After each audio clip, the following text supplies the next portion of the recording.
inflation. The COLA for all employees at 7.2%, which essentially matches inflation.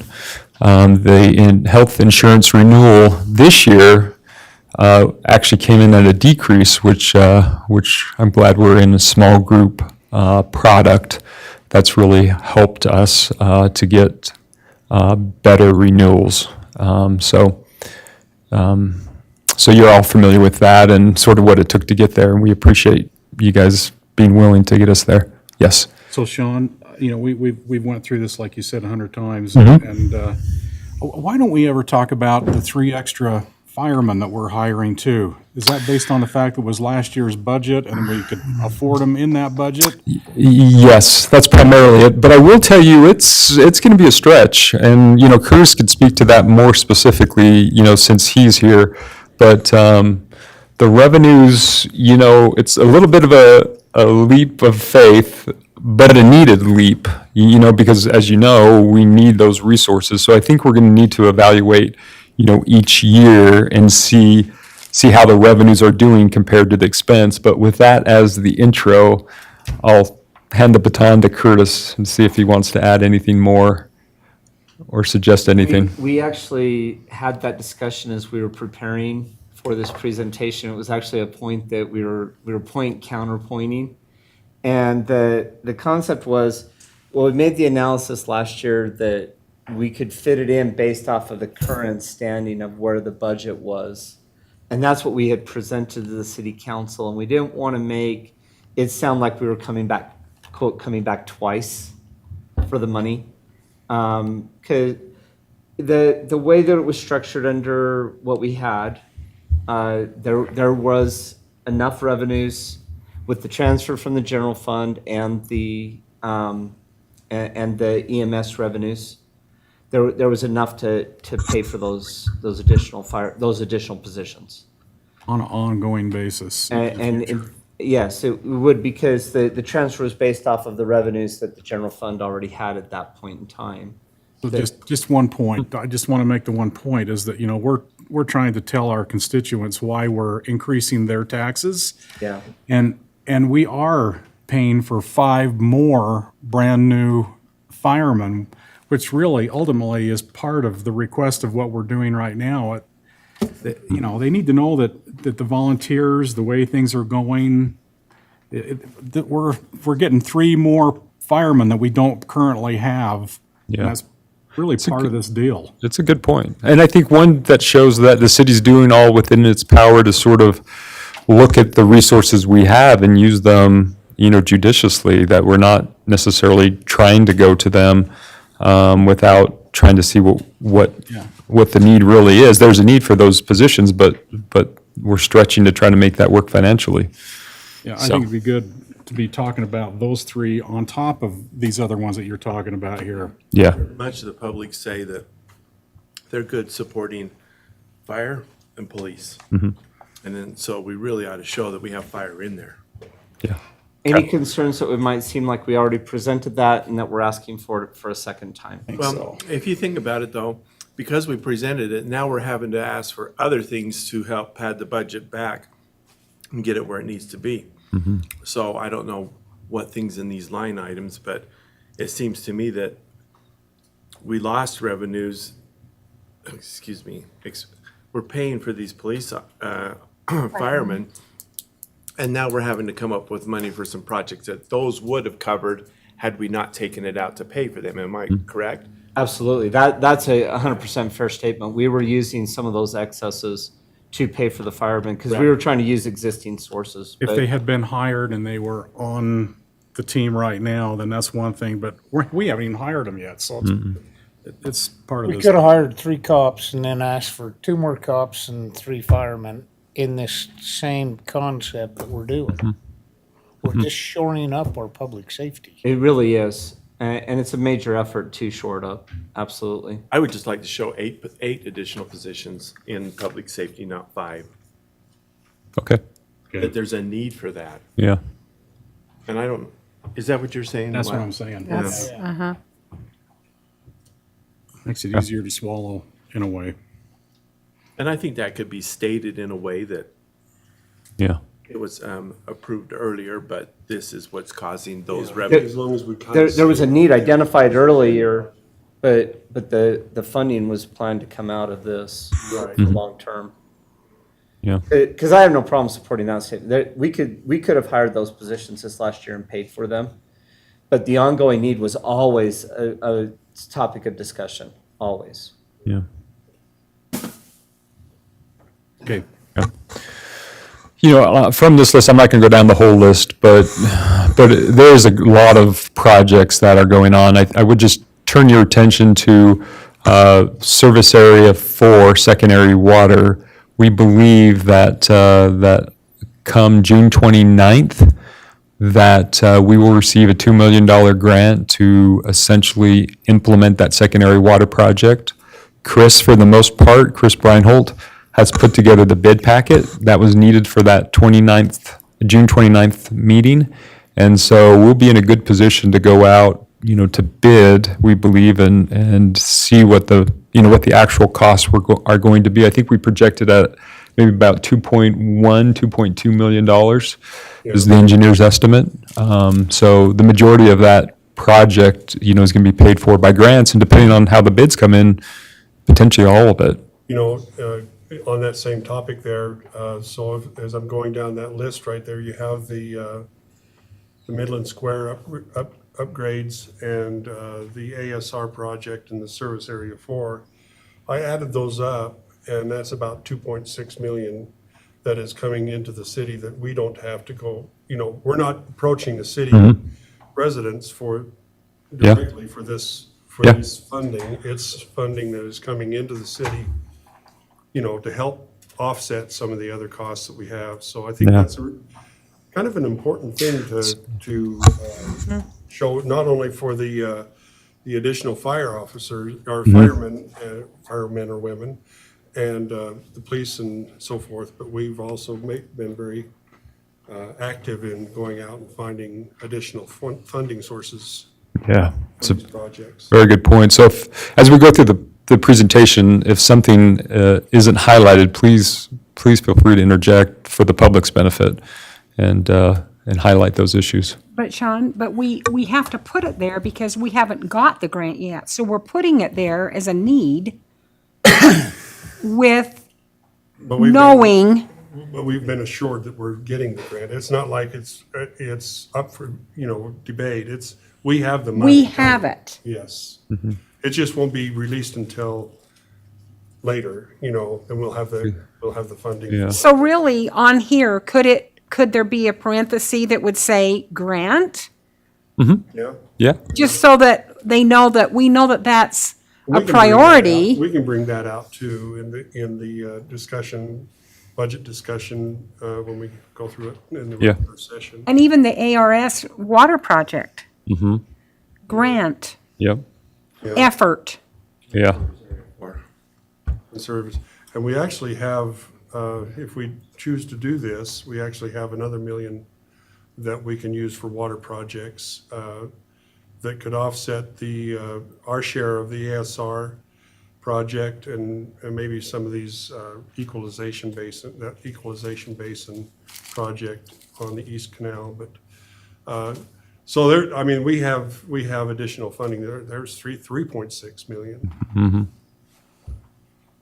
Those grants aren't part of the budget, though. They're not included. Yeah, we do recognize, I feel like because we do believe that Service Area 4 is a formality at this point. It needs to go before the Water Resource Board. But the application, I believe that there's more funding than applications. We're an eligible project. And every conversations we've had with the Department of Natural Resources has led us to believe that the $2 million is there for us to do the project. But it's not on the budget. Well, it is. I think it'll say grant, potentially $2 million in grant fund. If we don't get the $2 million, I'm not sure we're going to move forward with that project or have the ability to do the project. So we did program some of those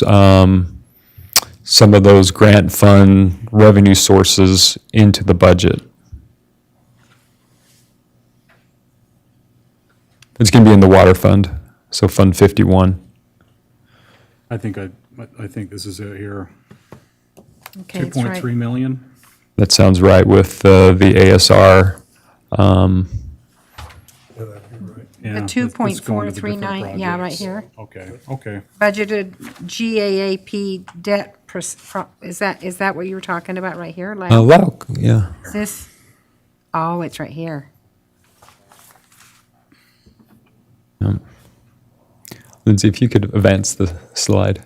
Anything else that we should talk about? I would just tell you too that another significant project, and this one isn't funded by grant, but it's been funded through having the right user rates, is the wastewater treatment aeration basin and outfall. I think that project is upwards of $3 million. But there is money within that fund, that is available to make those improvements, and that was done because we set the rate. It might have been 10 years ago. Maybe not quite 10. Actually, a little bit more than that, when we upped it to cover the cost of doing the phosphorus removal. Oh, okay. So it was a while ago. Yeah. So anyways, it's served us well, and it's doing what we needed it to do and designed it to do. So if you would, Lindsay, so the proposed property tax increase, we needed to identify essentially, because you're adopting a tentative budget, the tentative budget allows us to be able to operate the city, realizing that a portion of that tentative budget is dependent upon the proposed property tax increase. So we isolated out what that property tax equates to, so that we won't necessarily move forward with implementing that portion of the budget. And so for that, we've identified $887,000 associated with the police department, and you can see primarily positions, and the senior planner is the other position that is attributed to property tax that we will not implement until you go through the process and a final decision's made on what the certified tax rate will be in the end after you conducted the public hearing come August. Sean, so why are we lumping the senior planner under a tax increase when it was a position Steve Bench occupied and we were paying that salary anyway? Seems to me that just kind of washes itself, and it shouldn't be a reason for increasing the taxes. Yeah, well, I think this is that thing with the firemen, one of those situations where that ought to be switched, because we already had the funding in there for it. We didn't pay Steve Bench's salary for the contract for the guy to do the building inspections. We didn't pay that much, did we? No, but our revenues dropped too, and that's the thing to sort of remember about the general fund, because we estimated, the salary to be the same. But to your point, one of the things that we did this year in this year's budget is we changed transfers from the utilities. So engineering and planning and the planner are a big part of the development reviews, and the majority of the engineer's work is reviewing the utilities. He also reviews the streets, which is in the general fund, but otherwise the utilities, previously the general fund was paying for the engineer's review, and so we've changed and increased the transfers from the enterprise funds to pay what we anticipate the engineer's fee to be for reviewing utilities. And so we did free up some additional money there. I do agree with what your point is. It just became really hard because the general fund's all mixed by a variety of revenues and expenses. Sometimes it's hard to match, all of it together. And this was just an easy one to say, this is certainly a full-time position, and identified that. With Steve's job, he was sort of this unique individual that could sort of do both the building inspection plus the planning. But I think what's being talked about here is you'd still keep the Steve Bench's position. That FTE would go toward the building inspector. And then what we're looking at is an additional FTE for planning. So to be somebody in addition to, where Steve was sort of like this unique individual that could do both of them. It's not so much it's harder to find somebody like that in the market Right. to do that. And so that's sort of the idea there. And then, I think with planning comes, good planning is something that, if we're going, I think it's just something we need to be focusing our efforts on so that we're getting things done the way they should be done and not tripping up on something that maybe gets missed or something like that. But that's sort of how I understand, the idea behind not just the building inspection, but also the need for an FTE for planning. Yeah, that's true. We did, as you know, recruited and we changed this job description from what Steve was doing to what we think people would actually be able to, be attracted to the position as just a building.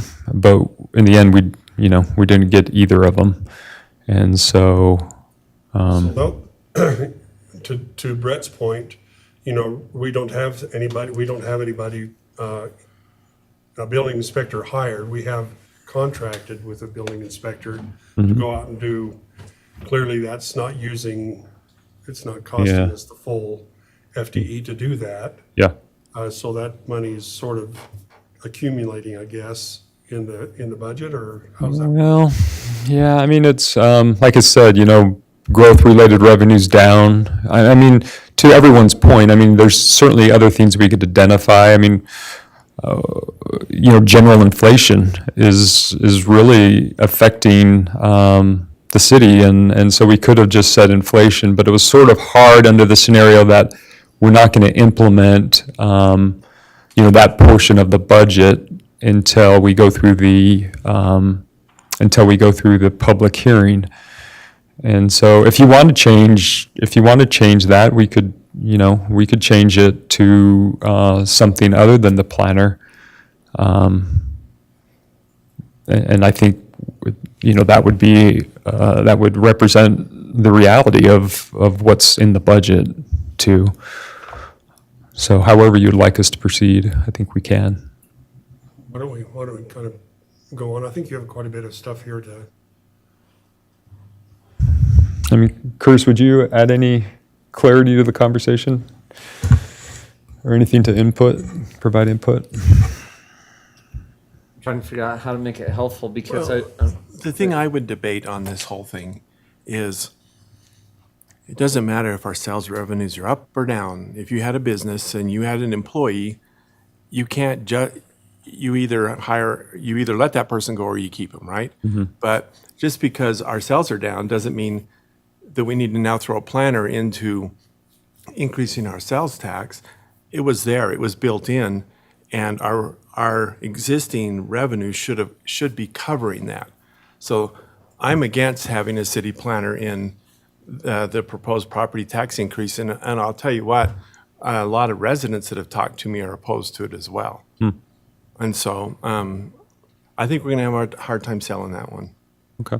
So I think one of the things that I'm hearing that may be a better way to put on this tab, and I don't know if we have time to do it real fast and edit on the fly, is instead of senior planner, take into their 3 additional firemen. Correct. Partially funded in the previous year, this finalizes the funding that we need, and we can put it in there, we can leave it at the 133 or whatever, but we just put that, hey, we had to start moving on this last year. We couldn't get it done, and we had to carry over the funding into this current year. Shows a truer picture, I think. I do, because I think we already had the money in there for a partial part of the money in there for a planner already.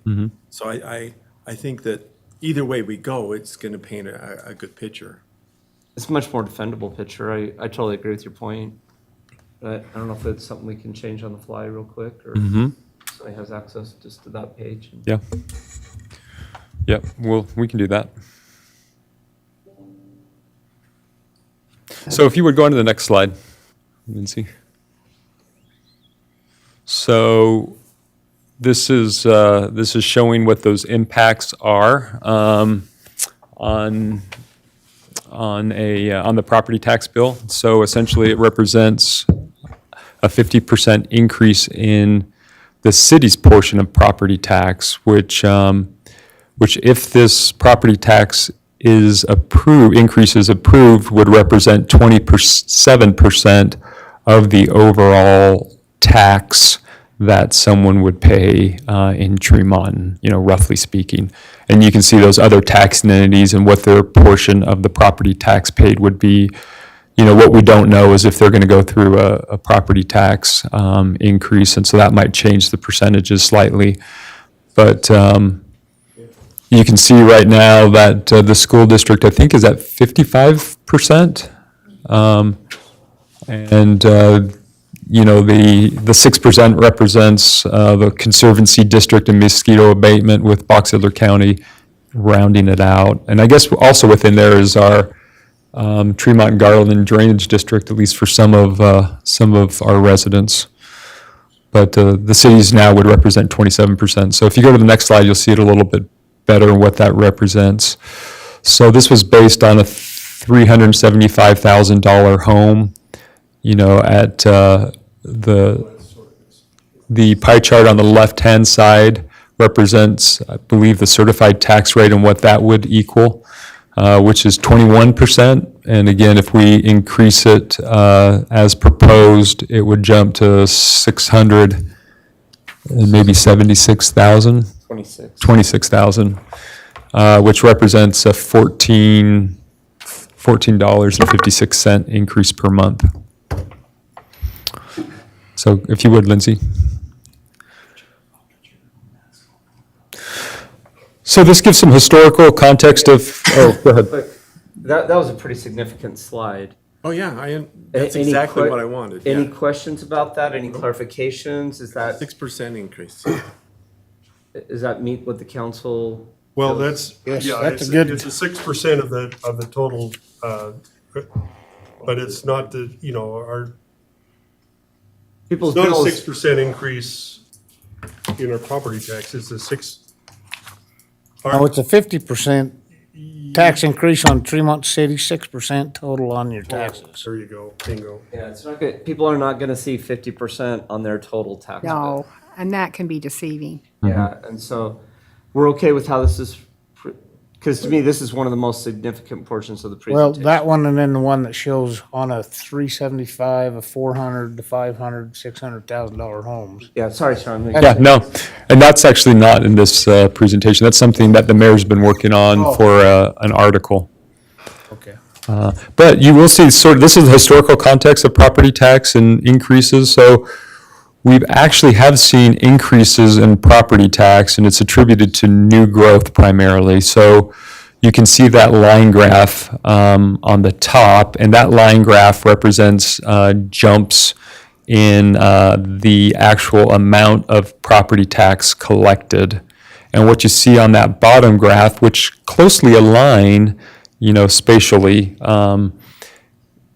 shows growth in new value. And so you can see in 2012, there was a significant increase and jump in the revenue that the city received, and that was attributed to post-serials taxable value coming out of the redevelopment agency and being received by all the taxing entities, including Tremont and City's portion, which represented close to about $100 million in taxable value based upon their assessed property tax assessment or their assessed value.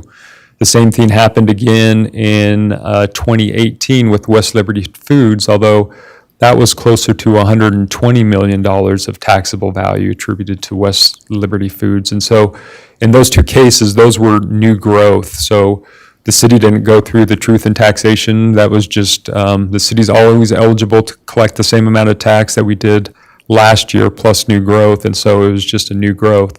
So the only time that we've gone through the truth in taxation in, I think since the 80s, is what I understand, is in 2021, 22 potentially, and that was the truth in taxation to start to transition to full-time staffing within the fire department. So if you would, So the amount that follows the truth and taxation for the fire department, that shows what is happening from new growth. That increases from new growth? well, there's some new, Taxation on, yeah, there was a little bit of new growth too occurring about that same time, but the primary increase attributed to, to that property tax increase was you setting the rate, the tax rate, certified tax rate. It wasn't the certified tax rate, it was the tax rate, to collect the amount of revenue you needed to fund new positions in the fire department. yeah, I understand that. Okay, But the amount, I'm just trying to isolate new growth, yeah, revenue from new growth. okay. Is that the little just from where, 2021? New growth is shown in that table number 2, the bar chart. Well, maybe that's where I'm just saying that they're kind of aligned such that you can see those big spikes in taxable value. We've tried to align them to also be right underneath where those increases occurred, based upon new taxable value from our industries. Yes, Mayor, roughly speaking, that last little tail increasing up, that's related to new growth. That's all I'm trying to say. It's- Yeah. It isn't just flat, like from post-serial to, where Oh. it's literally, there is a little bit of increase there. Pitch. That increase comes from new growth and. Yes, yeah, Usually but new growth isn't, doesn't cover all of the sort of the need, or the cost, or the value. It doesn't cover everything, I don't know how I'm trying to say this, but it doesn't cover all the costs, I guess, is what I'm trying to say. yeah. I think that's true. I think this year's new growth was 30 or 40,000, essentially. Yeah, the next slide, so it's about 38,000. Okay. That's all. Let's go to the next slide. So these are just some property tax principles. We've talked about them in the past. Hopefully they're helpful for the residents, but we know that property tax, there is no inflationary factor included in the property tax calculation. It's just really a matter of the city getting the same amount of revenue as we did last year, with the exceptions being new growth that occurs or going through the truth in taxation. So this year, new growth is 37,000. A big part of that, I think that would generally be higher, but as you know, some of that new growth is coming in the Tremont and Center agency or community development project area, and so the RDA is capturing, a good portion of that new growth. We're getting, all the growth that occurred in the Matheson and in the downtown area. The city's receiving 25%, but 75% is being held by the redevelopment agency.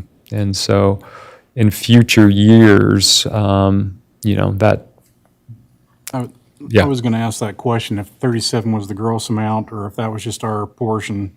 That's our gross amount of what the city's receiving. That comes to Tremont City and the RDA.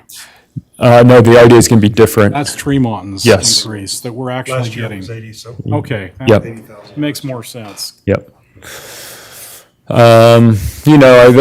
There's property tax shifts, and we're not anticipating the shift this year, meaning taxable value will shift. As you know, the calculation of certified tax rate will deliver the same amount of revenue. So if there's a shift in assessed value where like, for example, commercial is getting appraised at higher values than they had previously, then that'll shift the property tax burden, from one category or taxable value to another.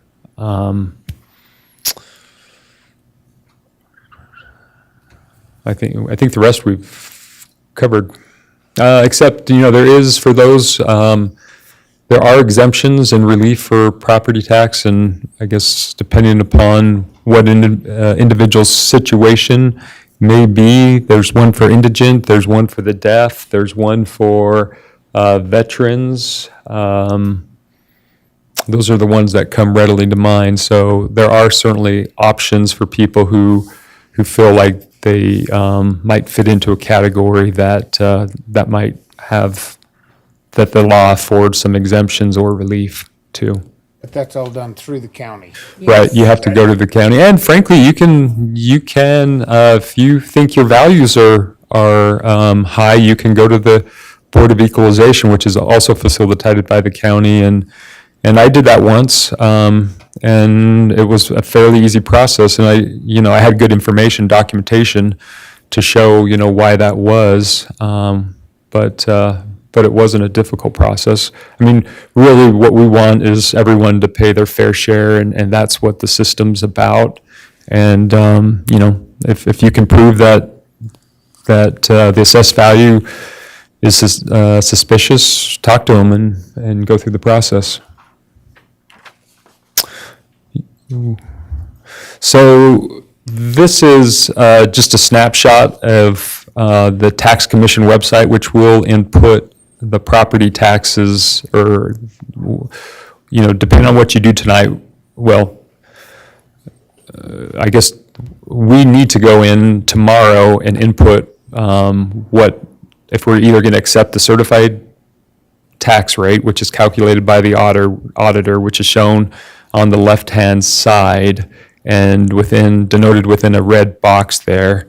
So you have the certified tax rate, and you multiply that by the taxable value, and you come up with that $2 million. What we inputted in there to calculate what the certified tax rate would be is we inputted the amount of revenue that we needed to be derived from property tax at $3 million, and then it calculated what that proposed tax rate would be, which is that 0.003038. And so, depending on what you decide tonight, we'll need to go in and either accept the certified tax rate or go through the process of go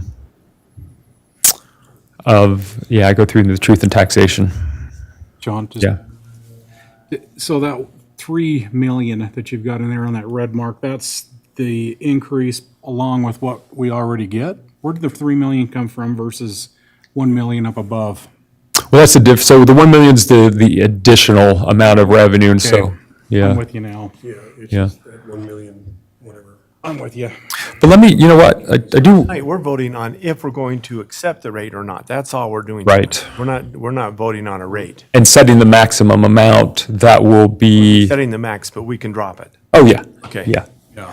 Let me jump back, we talked about, what the property tax is attributed. We talked about public safety, which I do think is a very legitimate part of the budget, and one that we could show as being attributed to the need to increase property tax. But we have gone out and we have started the advertising process for those captains. And so I just say that we wouldn't want to hire the captains, certainly until the certified, we went through that process and concluded the process. Why? Because you don't want to, you need to go through the public hearing process and allow the opportunity for the public to provide you all the information that you need to make a final decision. And so by hiring those firefighters, then you're jumping through the process, you're jumping ahead. They were already sort of budgeted. Well, that's what I'm saying. It depends on what you're attributing the property tax increase to.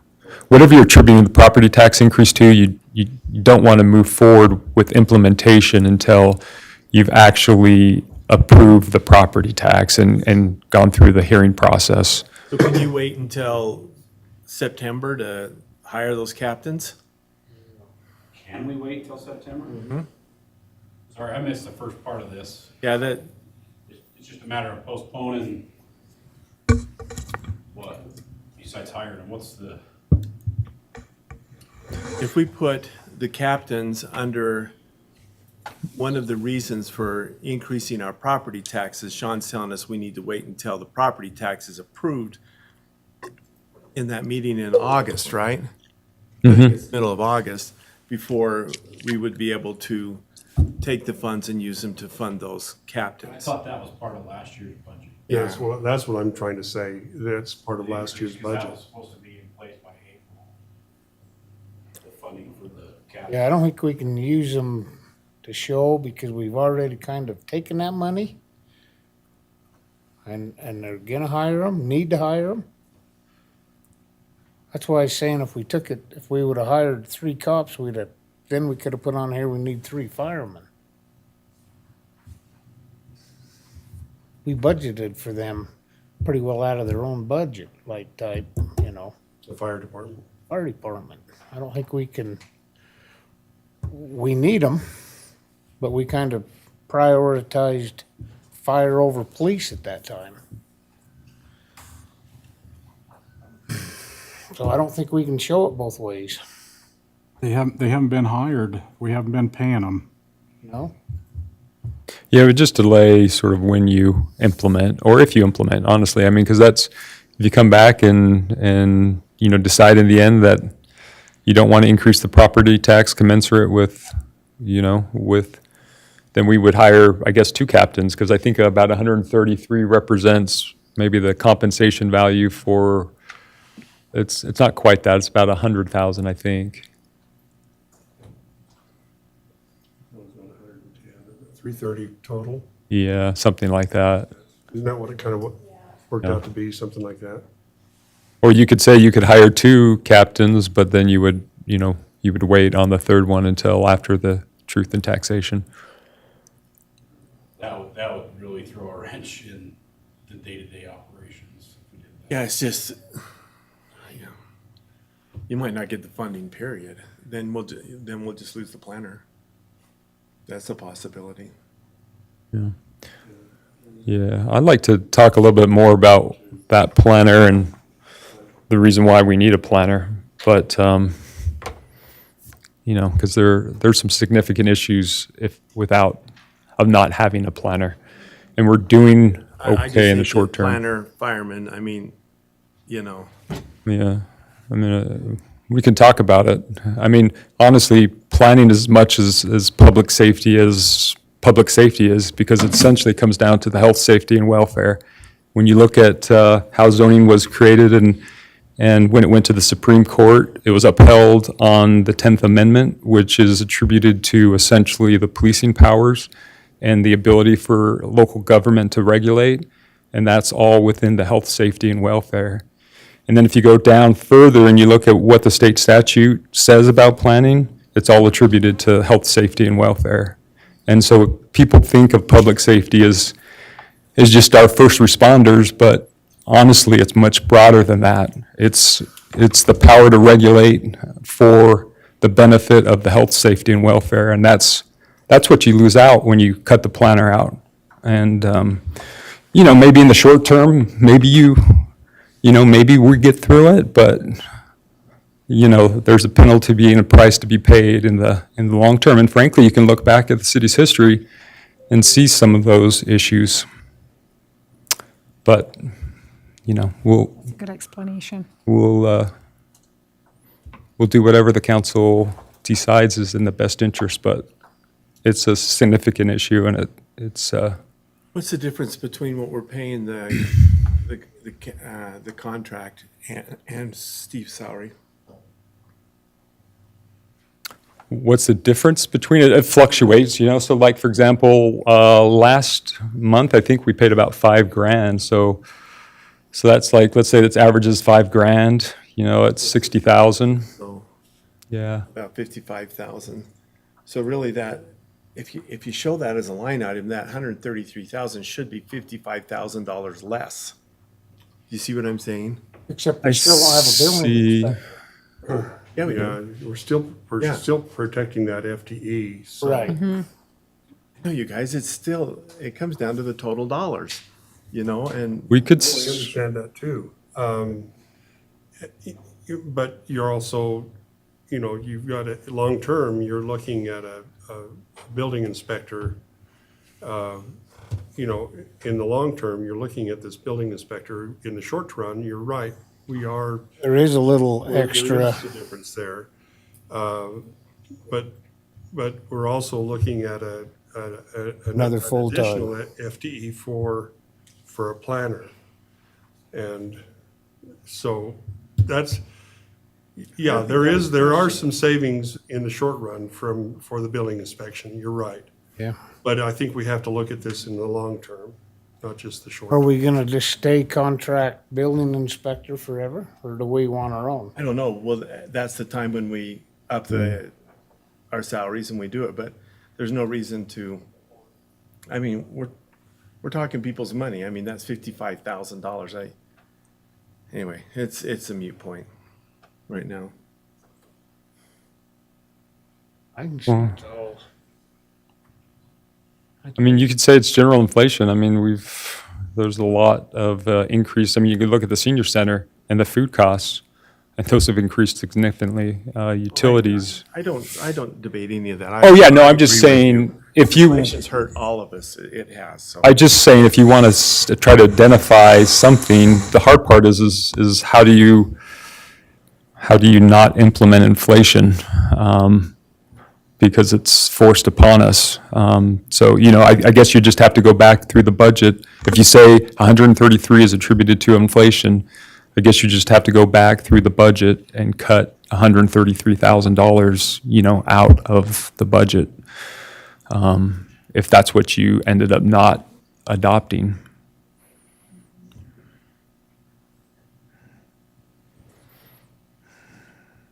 I think what they're saying though is just that having firemen, which we're doing, it fits to most people. It feels like it's safety related or security related, and it is.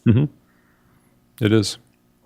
But then your explanation makes sense as well, as far as the city planner is concerned. I mean, it's Yeah. education for sure. It's something we need to Not learn. as intuitive, for sure. You know, first responders, but if you look at, like I said, the state statute, enabling language, and, you know, I have a whole presentation that we could walk through, and you could see it a little bit more in depth, maybe hopefully with a little more clarity.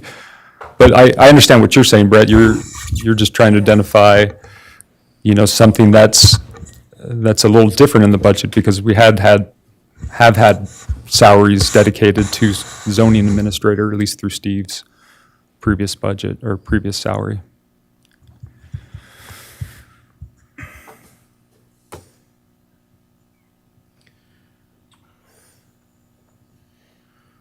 I do like that, what's on page 14. That shows a lot right there too. I agree. That's powerful. right there. Yeah. Yeah, this is a really good slide because it really shows that taxing entities, cities within Box Elder County, the number of times that they've increased taxes by going through the truth in taxation process, excuse me, and the average increase attributed to those numerous times. So Tremont City is the lowest there at 12%, one time at 12%. You know, compared to, I guess the high would be Deweyville at 66%. And this is, again, just increasing their portion of the property tax bill, but you can see Brigham City's gone through it 7 times, Perry City's 6 times at Answer this, 20%. Brigham's been through it 7 times at an average of 21% each time. They Correct. go every So they're year. 147% They go every year since though. 1997. The last few years, they've gone every year. They just know their citizens are going to, Yeah, and you can see Brigham, knows it. in 2022, you can see Brigham City at 17%, 398,000 in additional revenue. Yeah, I just wanted to make clear that, you know, Manaway 4 times 31's 124% Yeah. since 1997, and we're a total of 12% since 1997. Our increase is due to 3 new firemen. Right. from a volunteer That would just crew. to barely happen. That's costing us money, so, Yep. major money.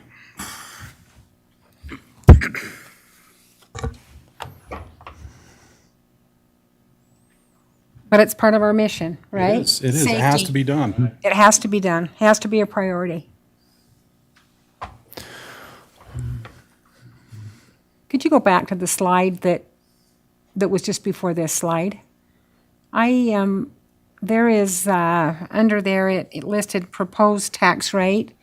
Is that not this one? The one that we were on? So this is just information from the county auditors. That's not right, is it? That one? This slide? Yeah, the proposed tax rate, that's not right, isn't, that looks like that's too much.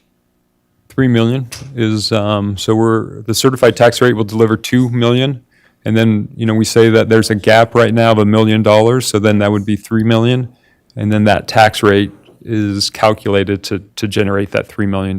So you go from the red box to the green box, you're increasing it by 1 million between those two. Okay, but I'm looking at the proposed the box here. Oh. That's too many digits. Oh, that's the proposed, that's 1,005,000. taxable value, right?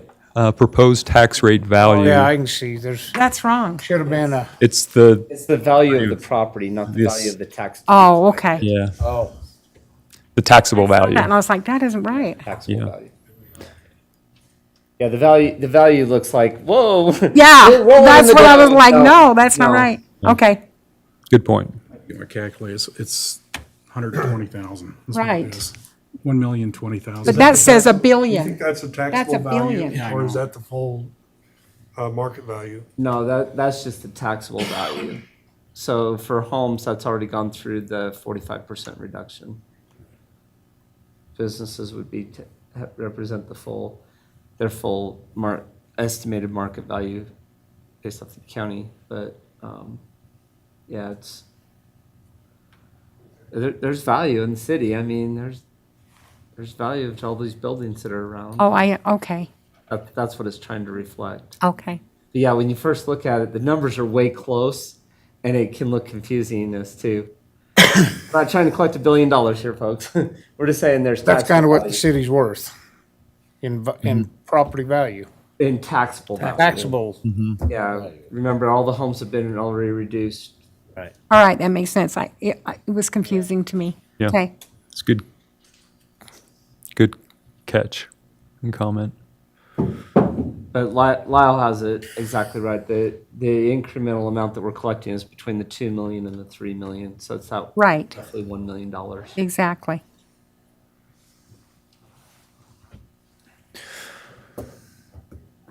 Yeah, and that excludes any government or nonprofit property as well from the taxable value. Churches, schools, city buildings, county buildings aren't in there. That about all that's tax exempt, just top of your head, churches, schools, city, Nonprofit. Any nonprofit. Hospital. that's operating Santa in a Ana, school. their type of things. A portion of the hospital is tax exempt. oh, the hospital is tax exempt. It's a Portion, nonprofit. yeah, a portion of it, yeah.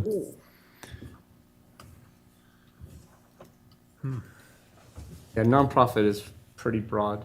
Okay, do you have any other questions for 501. Sean or? You got C3, C4. all the different- That was excellent.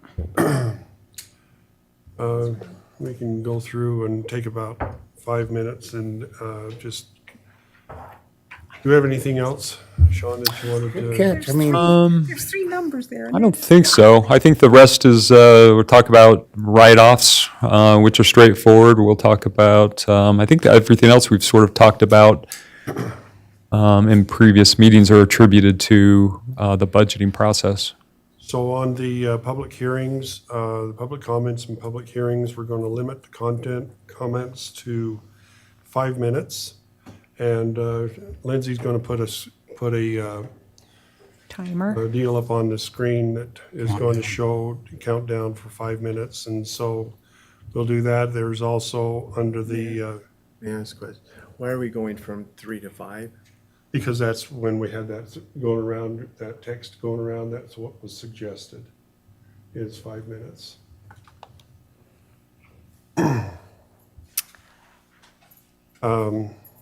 I think, Can I ask a question?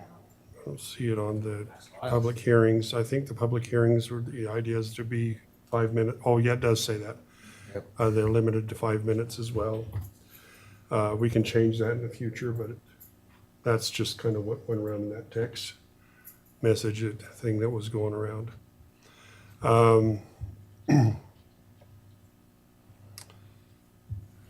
Let's see. Mayor, I might suggest that you make clear to the public that number 6 is public comments. And if they want to say anything about the budget, then they can do the. Withhold speak on the those public hearing, comments until, Public hearing. yeah.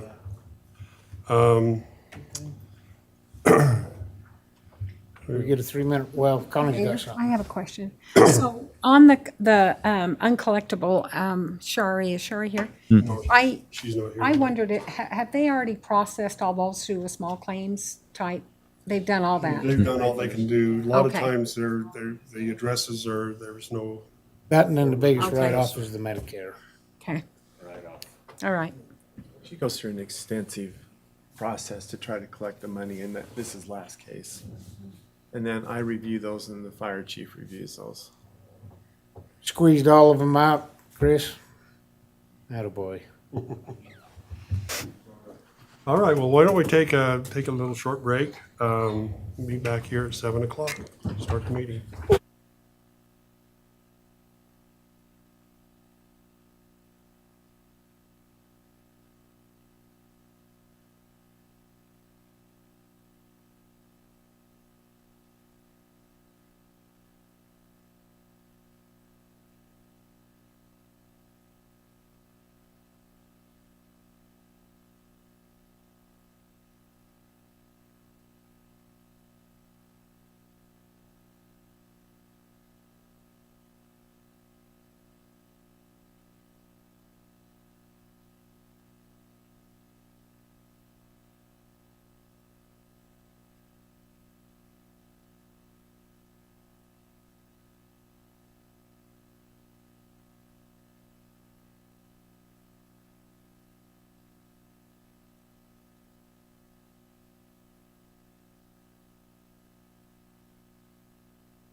try to get started here. Oh, Sean took my paper. Sorry. Where did you get it? Here, you have this. Now I got We two. took- He's still Rick's. Oh, I don't know where he's at. Any idea? We'd I like don't know to where he welcome is. everybody out here this evening to our city council meeting. That you're able to come, and we look forward to an interesting and enlightening meeting, I hope, that we can all learn from. We're going to begin our meeting with a prayer. I've asked Curtis Roberts, our accountant and CPA and all-around good guy, to give us an opening prayer. After that, we'll have Brett Rhodey lead us in the pledge. Curtis? Our Father in heaven, we've gathered this day to conduct the business of the Tremont City. We're grateful for the service of the city council members and the city staff, and the dedicated hours that they put into striving to serve the city. We're grateful for the opportunity to be in this part of the world, to enjoy the beauties, to enjoy the comforts which we have, and recognize all these things flow from my hand. We pray for a spirit of peace and of compassion and love, and also of inspiration this night, that communication might flow freely and be delivered in a manner that can be understood and conveyed. We pray for the city council as they contemplate the complicated affairs of the city, that their minds might be clear and open to new ideas and ways to see and understand how to best serve the community. For these things we pray humbly in the name of Jesus Christ. Amen. Please stand and repeat the Pledge of Allegiance. I pledge allegiance to the flag of the United States of America and to the republic for which it stands, one nation, under God, indivisible, with liberty and justice for all. Thank you, Curtis and Brett. We'd like to, for those of you that are new here tonight, I want to go around and kind of introduce our staff and council. To my left over here, we have Sean Warnke, our city manager, Councilmember Wesley Stepp, Councilmember Connie Archibald, Councilmember Lyle Vance, myself, Lyle Holmgren, Councilmember Brett Rhodey. Our Councilmember Rick Siemens has asked to be excused for this evening and won't be with us. Then we have our recorder Lindsay Nessen. Mark Christensen also has been asked to be excused. He's not here. Chris Garthern, he was here. He's there. Oh, yeah, you're just, okay, I can just see you. Chris Garthern, our acting fire chief. Dustin Cordova, police chief. Sarah Mormon, our Main Street manager. Curtis Roberts, our accounts financial advisor. And all of you, welcome. Glad you're here with us this evening. Council, we have, are there any conflicts of interest that we need to declare for this evening? Mayor, we have our COLA, and I'm a full-time employee. I just need to declare Declare that you're, okay, cost of living. that's everything we've got. Approval of the agenda, council, I make a motion, we approve the agenda as written. I'll second it. and moved by Lyle Vance and seconded by Connie Archibald. All in favor? Aye. Thank you. Approval of the minutes from May 16th, 2023. We put the wrong date on there, you guys approved those last meeting, so. Okay, so the June correct 6th date was is, June sixth, but we'll do it next meeting here. okay, so these are already have been approved. Okay, so we can skip that one. Next item is our public comments. This is an opportunity for you to address the city council concerning your concerns or ideas. We're asking tonight that you keep the comments to under 5 minutes. And if you have comments with regard to the public hearing, we ask that you reserve those if you wish. Otherwise, time is yours for public comments.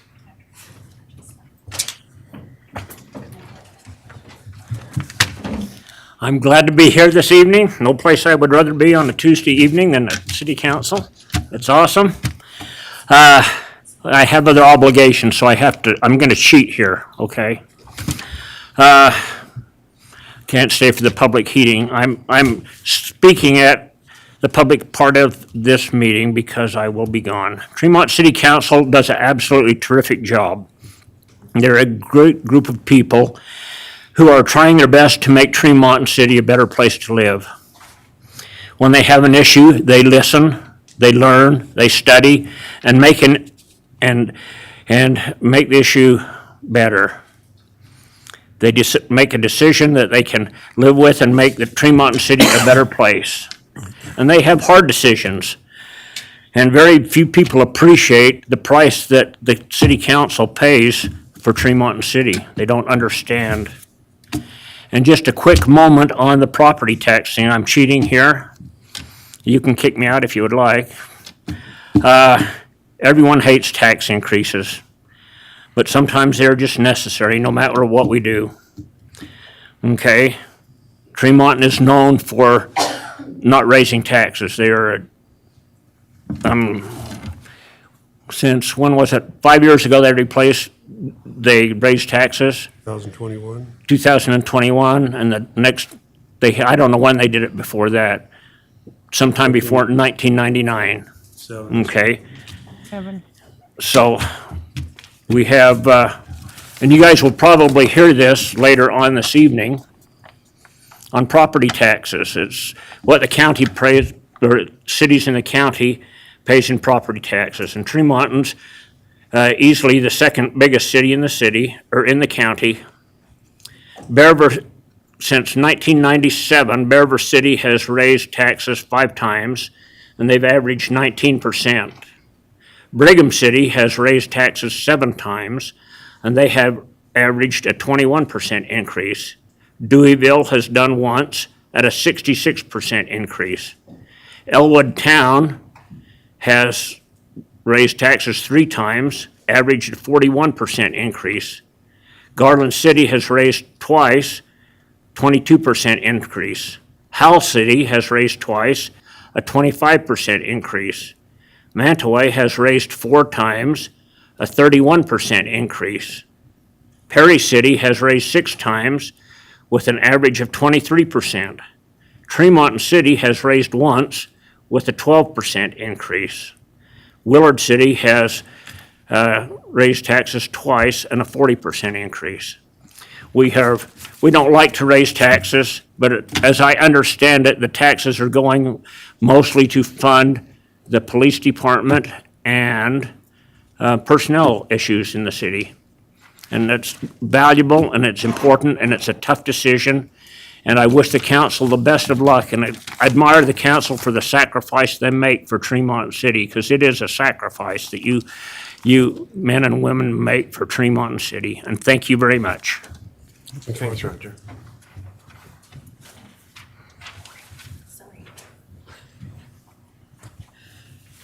Christy Bogut, I'm kind of asking for some clarification on something, if you don't mind.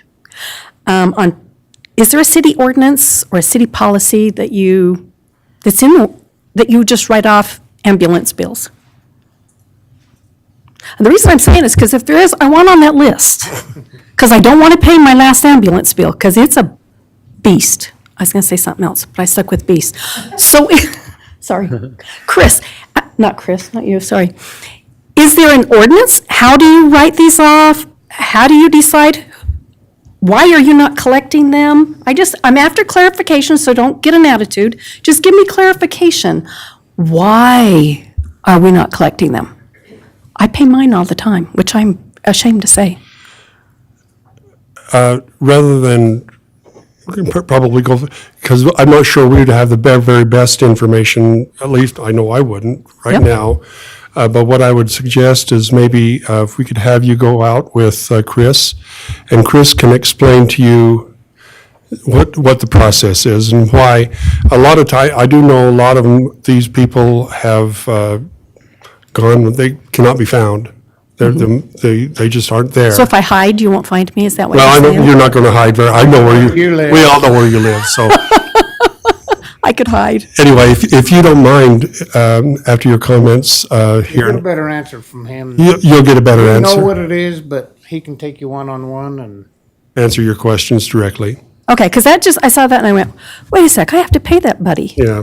You Yeah, know, a lot- it's that's hefty. that's a big part of it is people are just, they're gone. the homeless, the things. Can I be homeless I don't when think my you bill want to comes be. in? I got one too. Okay, I'll go visit with. If that's okay with You you. can listen to this meeting. Oh. Thank you.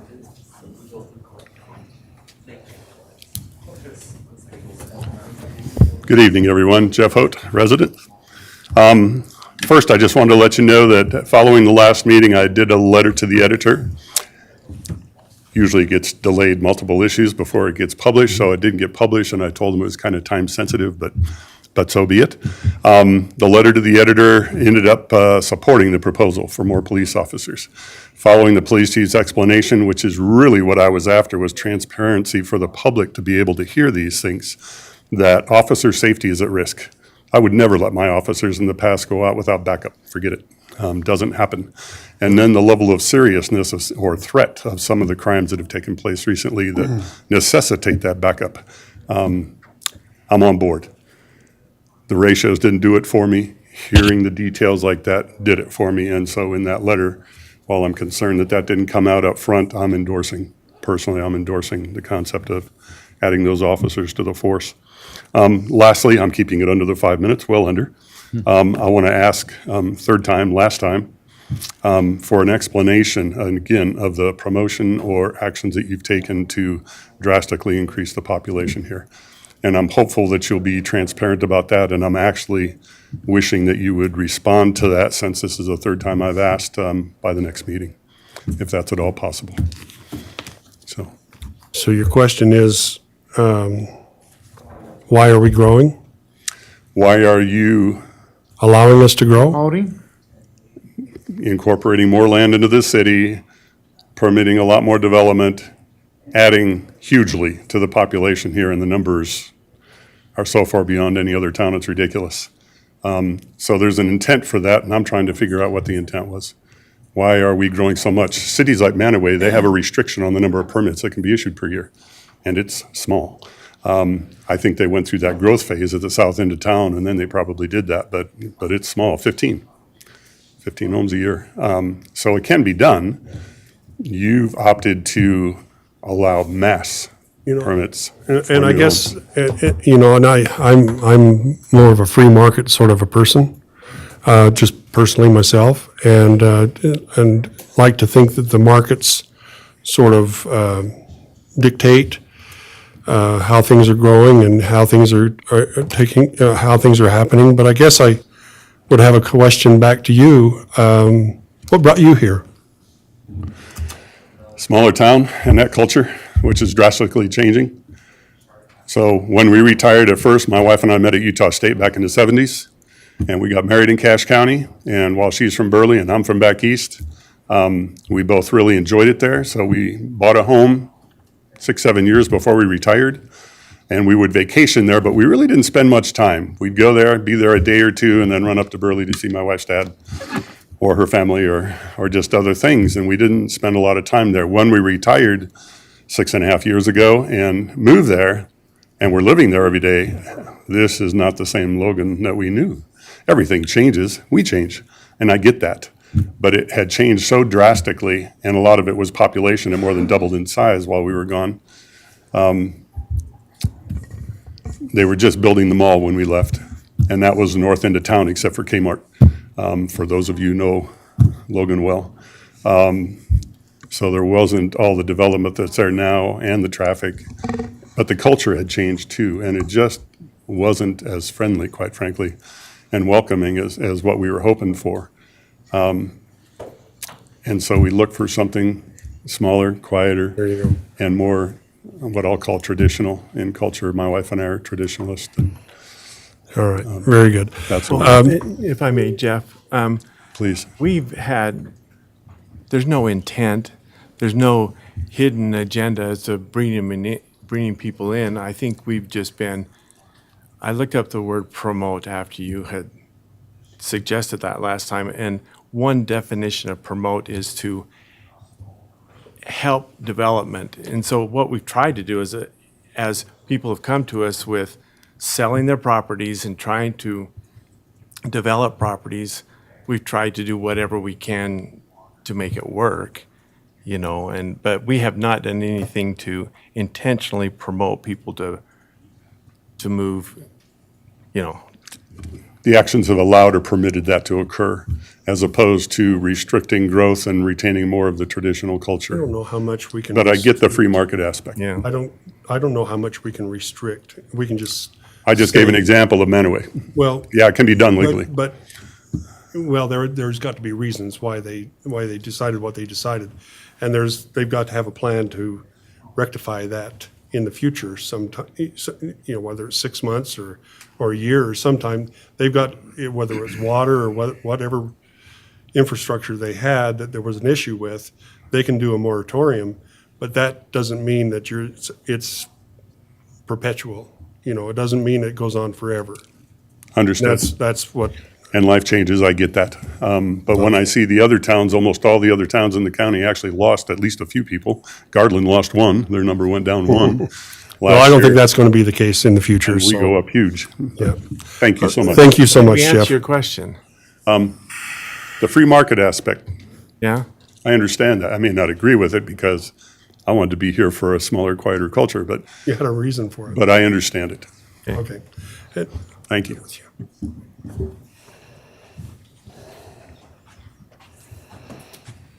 Good evening. My name is Jason Bingley, and I'm going to do a couple of things. I'm going to share a little bit of history about myself so that I can relate to some of the things that are being said and done here. And then I'm going to say a couple of other things on top of that. But first, I'd like to start with, to your point about growth. We moved here, there were 5 of us. The house we bought had 2 people in it previously. So there's some of that to the growth as well. We brought our family to this town because it was welcoming to us. And it was a place that you described. And when we see that culture change or feel that culture change, we liked being welcomed into that culture. And I'm sure that we changed the culture of the town a little bit, right?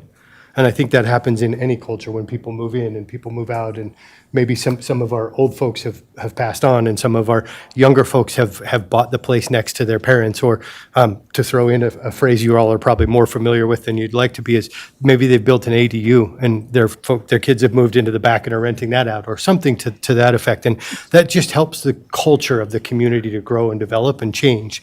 I don't know that I would want to live somewhere where it's stagnant and always the same. I enjoy that variety of folks in my life and in the community that I'm a part of. So I grew up in a place about an hour and a half south of here, and it was very much like Tremonton is now when I was there as a kid. And it now is about 12 times, 15 times that population. They have big office buildings, and I grew up on a farm. Right, and they're just up the road. There's a golf course where I used to ride my bicycle. Right, so all those things have grown and developed, and that's kind of what welcomes people to different parts of Utah and the small towns of Utah and the communities that are there. So that's my experience. And one of the things that I want to mention is one of the very first experiences I had in Tremonton. I heard about City Days, and we went over there and walked across the town for a couple of blocks from where we lived. And the person making the hamburgers and feeding the town was the mayor, was Mayor Friedel at the time, right? In recent weeks, I've come to the library to help this mayor and his wife volunteer some time to weed and garden and take care of our town, right? So it's very, very helpful. I wanted to address, I know that there's a lot of folks here tonight that want to hear about the tax increases. I work for a business that's not local, it's a national business, and that business grows every year. And when it grows, more money has to come in for it to grow, right? And when it grows, we have to have new people do new jobs, or more people do the same jobs. And that's, as a town grows that like we have, that is a requirement. You have more people, you have more pets, you need more police officers, you need more firefighters, you need more utility people, you need more road crews, you need all of these things grow and develop. And to commend the city folks here that have run the city, not raising taxes like some of the other municipalities around have had to do with their growth, I commend you all for doing that. And I know it's because there's folks that pitch in and do those things that help save a dime or two here or there. They volunteer for those city events. They go and they pull the weeds at the library. And I just want to thank you all for that. And we look forward to hearing what you have to say this evening. Thank you.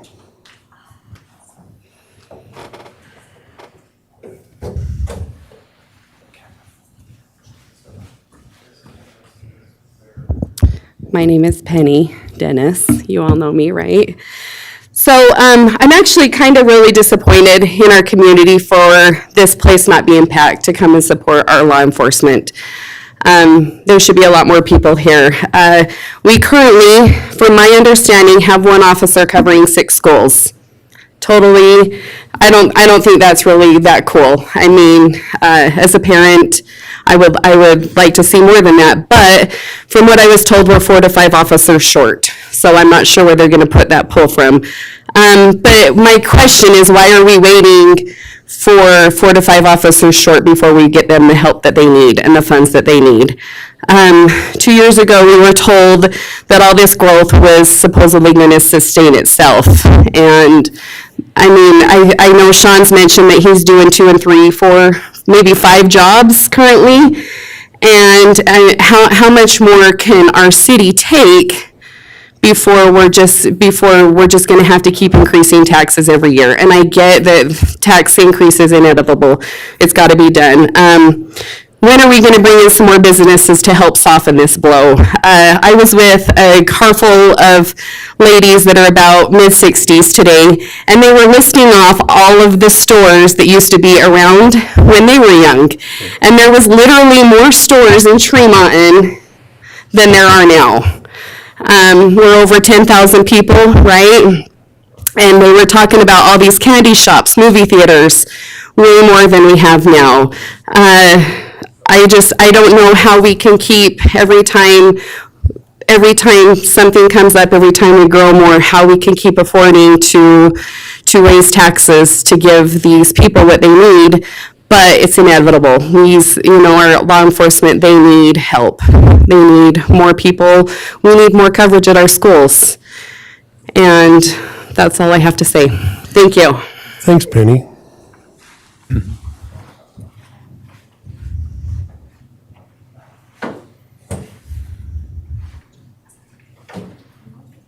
Thank you, everybody. We appreciate those comments very much. They help us to have your opinions, and we may be giving you a call, talk to you a little more about it. Anyway, we have a presentation this evening on the proposed tentative budget for the fiscal year of 2023 to 24. Which proposes a property tax increase primarily to fund added personnel in the police department and the planning department. Sean, and I guess Curtis, when he gets back, he'll pitch in too. Yes.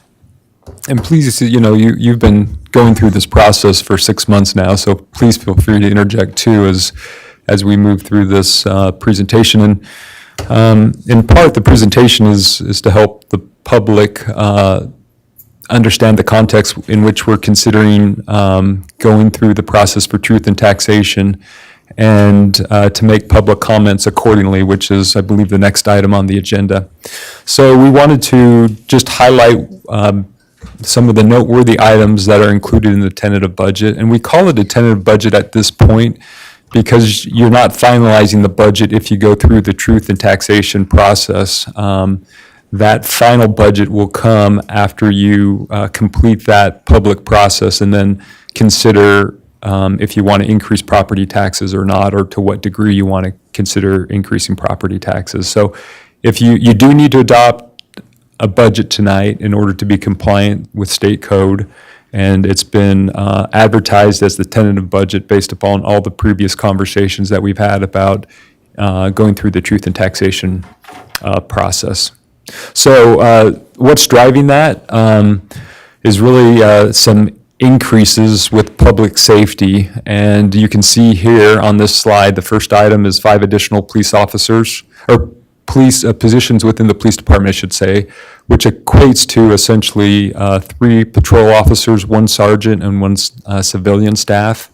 One of the things that we didn't highlight in this presentation that really we should be talking about is there is a plan to increase our staffing at our fire department as well. And that staffing in part includes the general fund transferring money to the fire fund, because that is a separate fund. I think this year The proposed transfer is in the neighborhood of $385,000.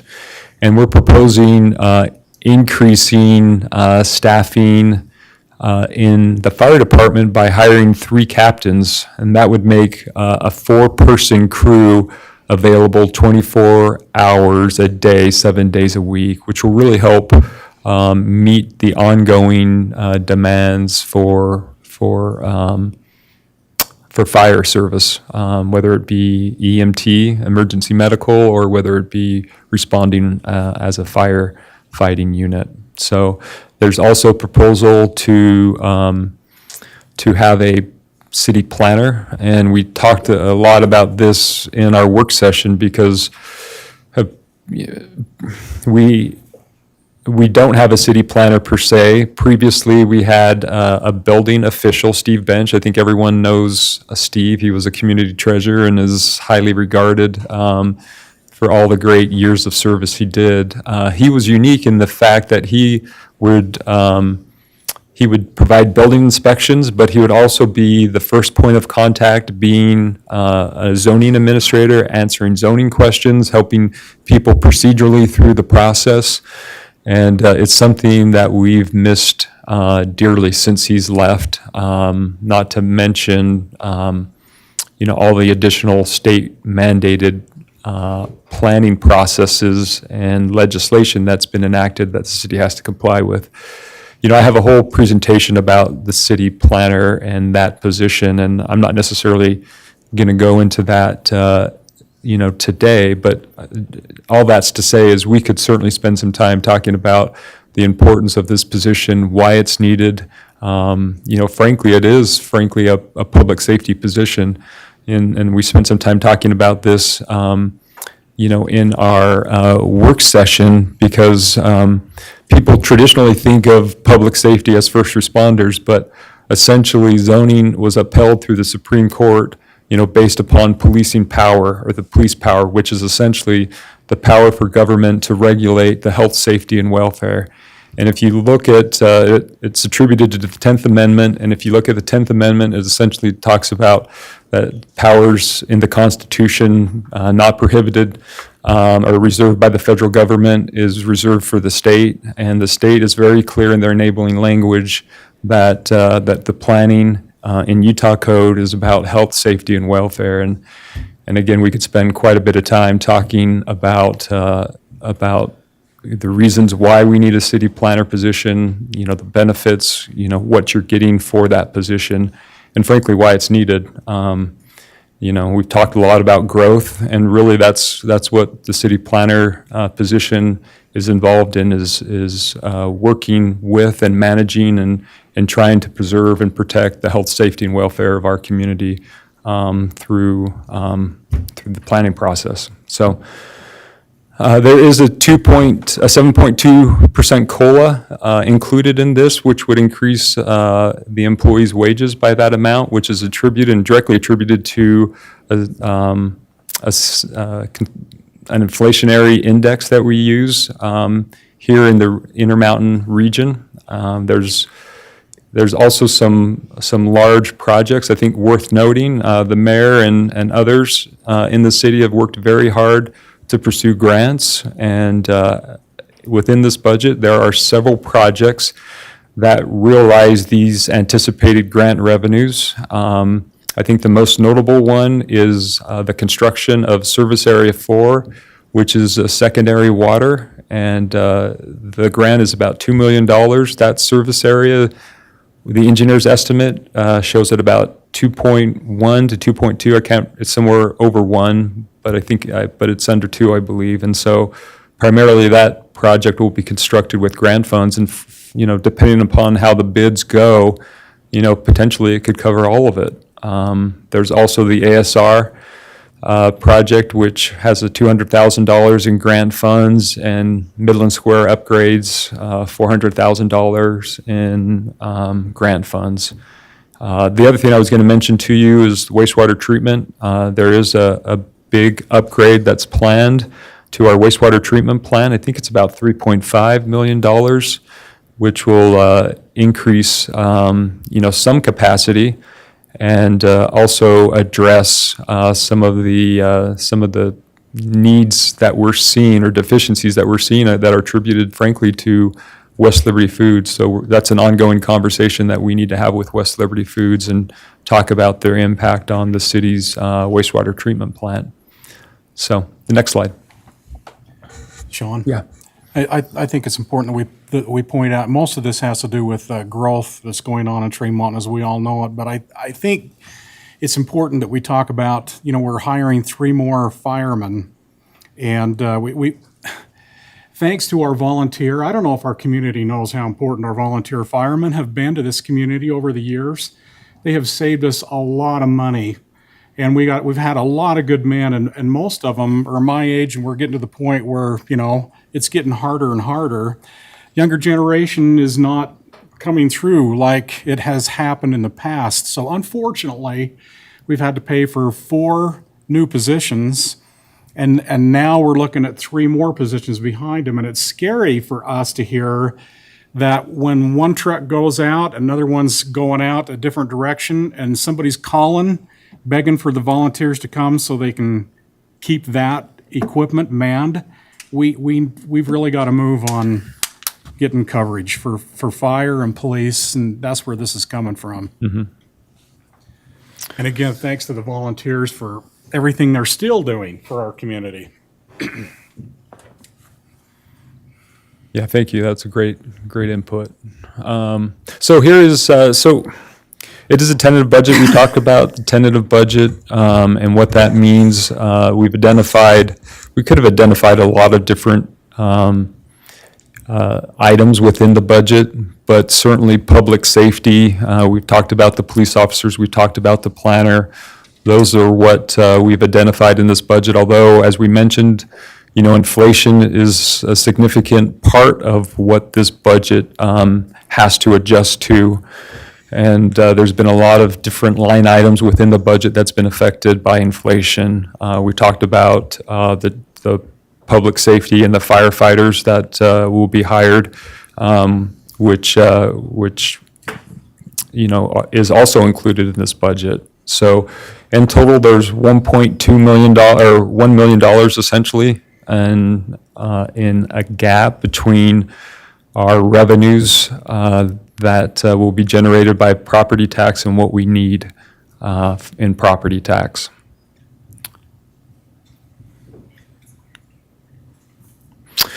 So what that equates to, that $1 million, it equates to a 50% increase in the city's portion of the property tax. And that's important to know, because we don't want there to be confusion about your total tax bill going up 50%. It would be essentially the city's portion. So right now, the city's portion is 21%, and this increase would increase your portion of your property taxes paid to Box Elder County to 27% being attributed to Tremont City. And so if you go to the next slide, you'll see that a little bit more clear, I think, as far as the increase. So right now on the left side, 2022 property tax on a $375,000 home would equate to, and I'm going to have a hard time seeing, but I think it's $450 or $61. $451. $451, which is attributed to 21%. And then this pie chart to the right is what's being proposed in property tax for a $375,000 home, again, with a 50% increase to the city's portion, bringing that portion to 27%, and the total amount is going to be... 626. Thank Do we you. not have vision? Well, no, I'm getting to the point where I can't see fine print. 626.59. Okay.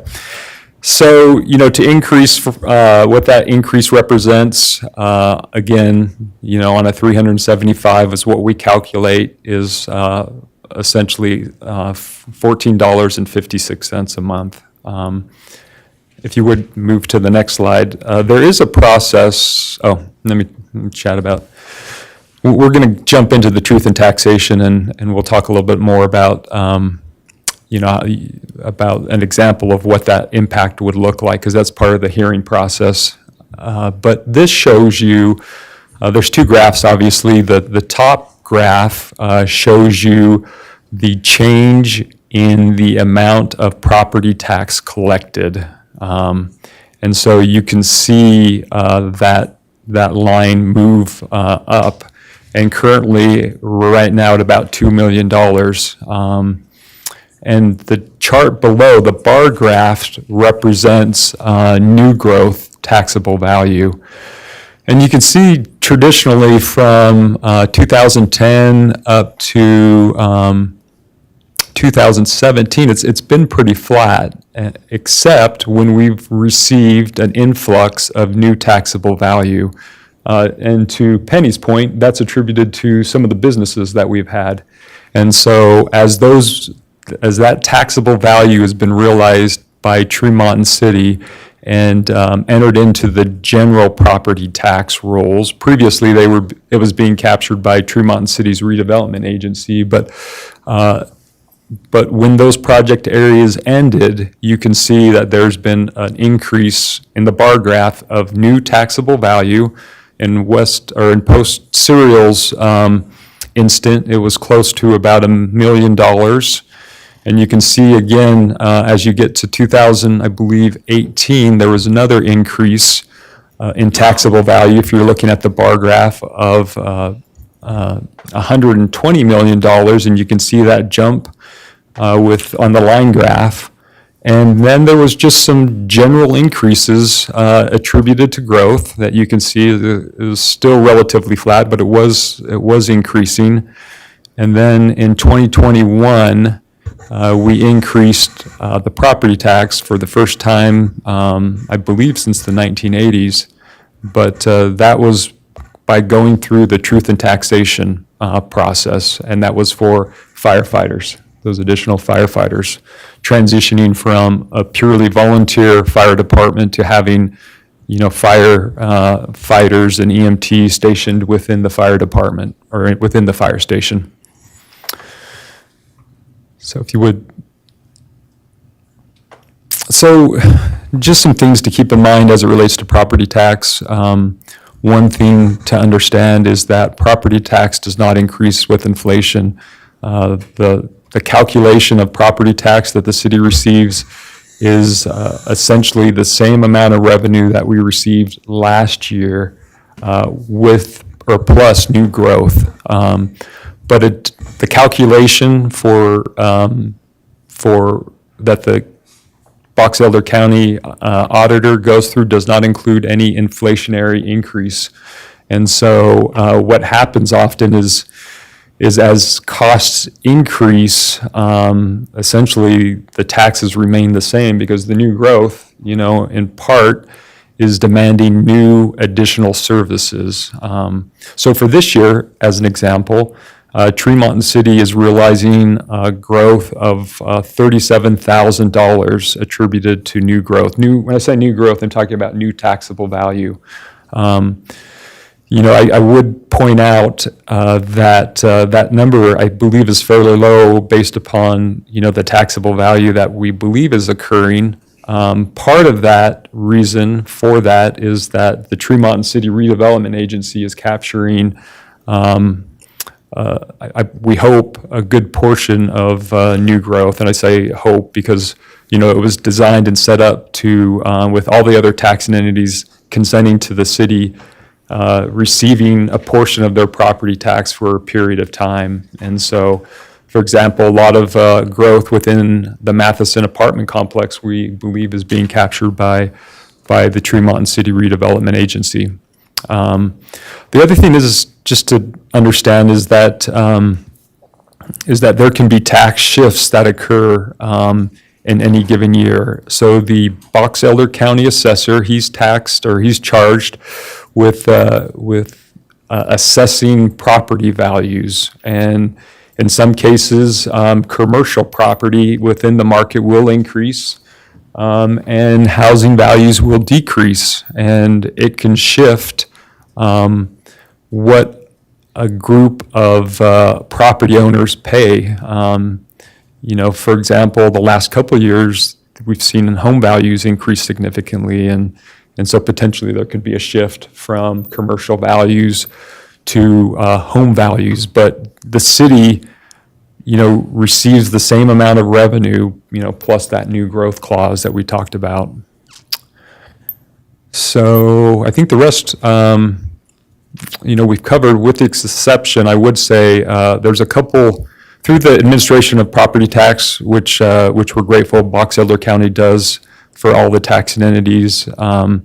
There's a couple things to keep in mind. If you feel like your taxable value is incorrect, you can always reach out to the county and go through what's called the Board of Equalization process, where if you can show them some good evidence as to why your assessed value is either, logically it would be too high in the scenario where you're disputing it, and you can show them why you believe it's too high, they will change it. I've gone through through the Board of Equalization process when I felt like my property tax increased significantly, and I had some good documentation to show why I thought that was the case, and I filled out a form and they accepted it. If your life situations and circumstances are such that, that you believe that you might be eligible for some tax relief, you're certainly welcome to reach out to, again, the county auditor's office and have those conversations. There are exemptions for veterans,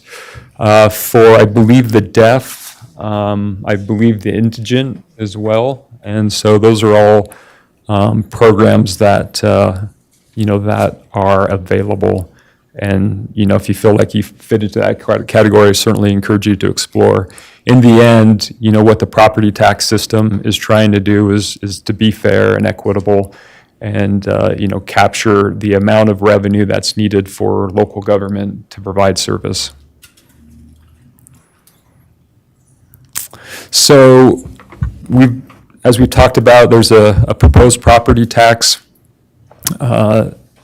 increase potentially. It is a public process that we'll go through, and this is the first step in that public process, which right now the Box Elder County Auditor has calculated the certified tax rate based upon the calculation formula that they have, and that certified tax rate will deliver to the city $2 million.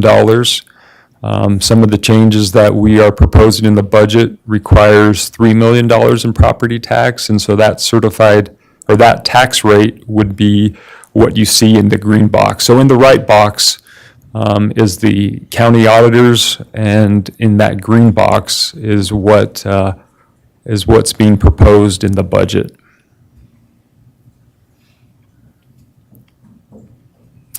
So there is, depending on what the city council does tonight, if they do move forward and propose a tax rate that's different than the certified tax rate that the auditor calculated, then we'll go through what's called the truth in taxation. There'll be a notice published in the newspaper and other public notices on your tax bill that you receive. You'll see information about what the proposed property tax increase represents. This is an example in Tooele that was provided to us by the Tax Commission as an example. But there's a very prescriptive process in the state code as far as what the advertisement needs to include. It typically includes the average residence and what an average business is and what that increase would look like and what the percent increase would be. It'll make people aware of a public hearing and when that hearing will be held, which is in August. And that's essentially the noticing that you'll see. And then you will have the public hearing. Again, people will be invited to come and share insights and comments or concerns with the city council, either supporting or opposing the proposed property tax increase. If you would go to the next slide. It looks like that notice will be published in the newspapers for 2 weeks. It'll also be listed on Utah Public Notice website, the county's website. We'll have it on our website. And if you would go to the next slide.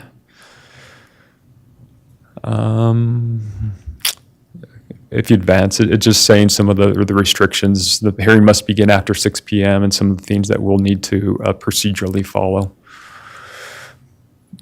But this was shared by Mr. Roger Friedall. This is property taxes that have occurred, increases that have occurred in Box Elder County since 1997. On the left-hand side, you'll see the different municipalities, and that first column will tell you how many times they've increased the taxes and what the average increase was. And you can see in Tremont City's case, that equates to one time with an increase of 12%. And this is related to truth in taxation, going through that public hearing process where the city council increases property tax by telling the county how much revenue is needed for the budget, and then calculating, I should say, the tax rate based upon that amount of revenue that's needed. It's just important to know that the tax rate will either go up and down. It's really meant to generate, it's used as a number to generate the same amount of revenue, or the revenue that the city is requesting based upon going through the truth in taxation public hearing process.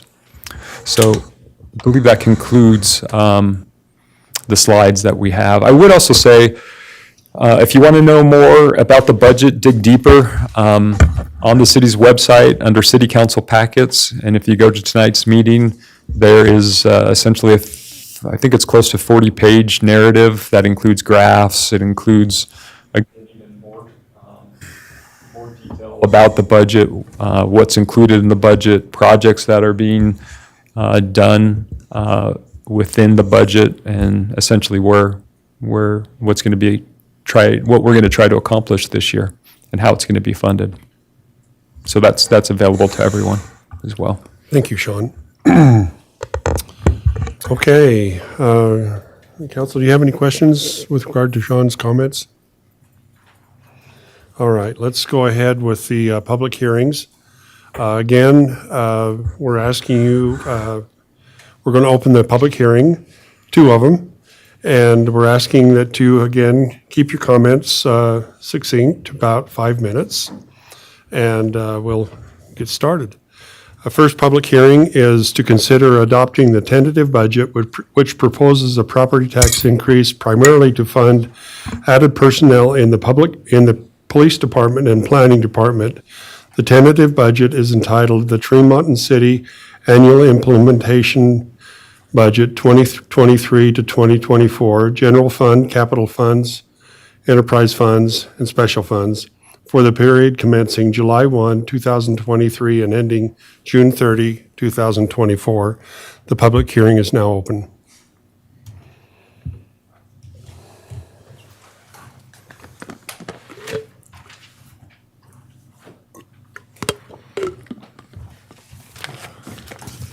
Thank you, Jeff Hote. I would just reiterate, I support the increase in the police force, so no concerns there on my part. My budget doesn't go up as much as some of the raises go up, but I understand the need. To quote, replace Steve Bench's job was the quote that the city provided. And from the discussion that I heard, that's an FTE that already exists. And so hopefully the budget was there and it wouldn't require this additional funding to fund for that. That I didn't understand from the discussion that took place at the workshop. So if the FTE has already been funded, that position's existed for years, I don't understand why you have to add for a full FTE. One on that. additional FTE. So you're adding a new person, so you're not replacing Steve Bench's job, you're adding to it. We're funding for one additional FTE. Thank you. Again, the quote, replace Steve Bench's job, that's what was in the discussion. Misunderstanding, yeah. Thank you, I understand better.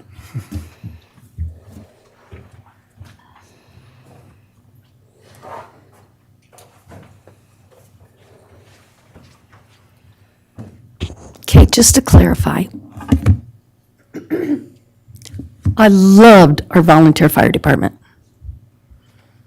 loved them. They cared, they loved. They were fantastic. Loved our volunteer fire department. They were the best of the best. And I don't know how you'd ever replace some of them because they were the best of the best. Tax increase is a hard pill to swallow. But I do know that over the 2 years, we've been talking in planning committee and in this meeting, we've asked several times, is our taxes going to go up because of services, EMTs, police, fire department? And the answer was always, generally speaking, no. It would come from the revenue brought in from the new property taxes. So I kind of feel like we've been misled a lot, but I do think we do need more police officers. I mean, we're turning into a mini West Valley ghetto city, which is absolutely scary. I don't mind saying that. I don't mind being honest, which is kind of scary. But I just I don't know. I worry about the people that are really struggling financially. That's where my heart is, because there's a lot out there. Whether it's old or young or in between, or single moms or single dads, it's going to be hard for a lot of people, so. Thank you, Christy.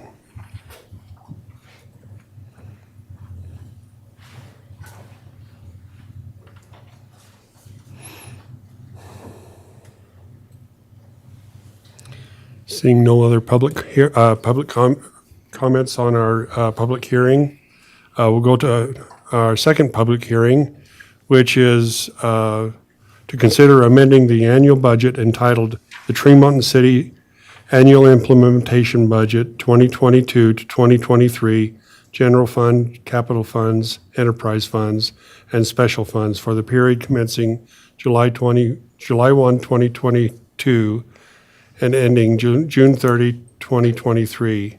Did I get those dates right? It is for the current, it's the current, okay. I was following you too.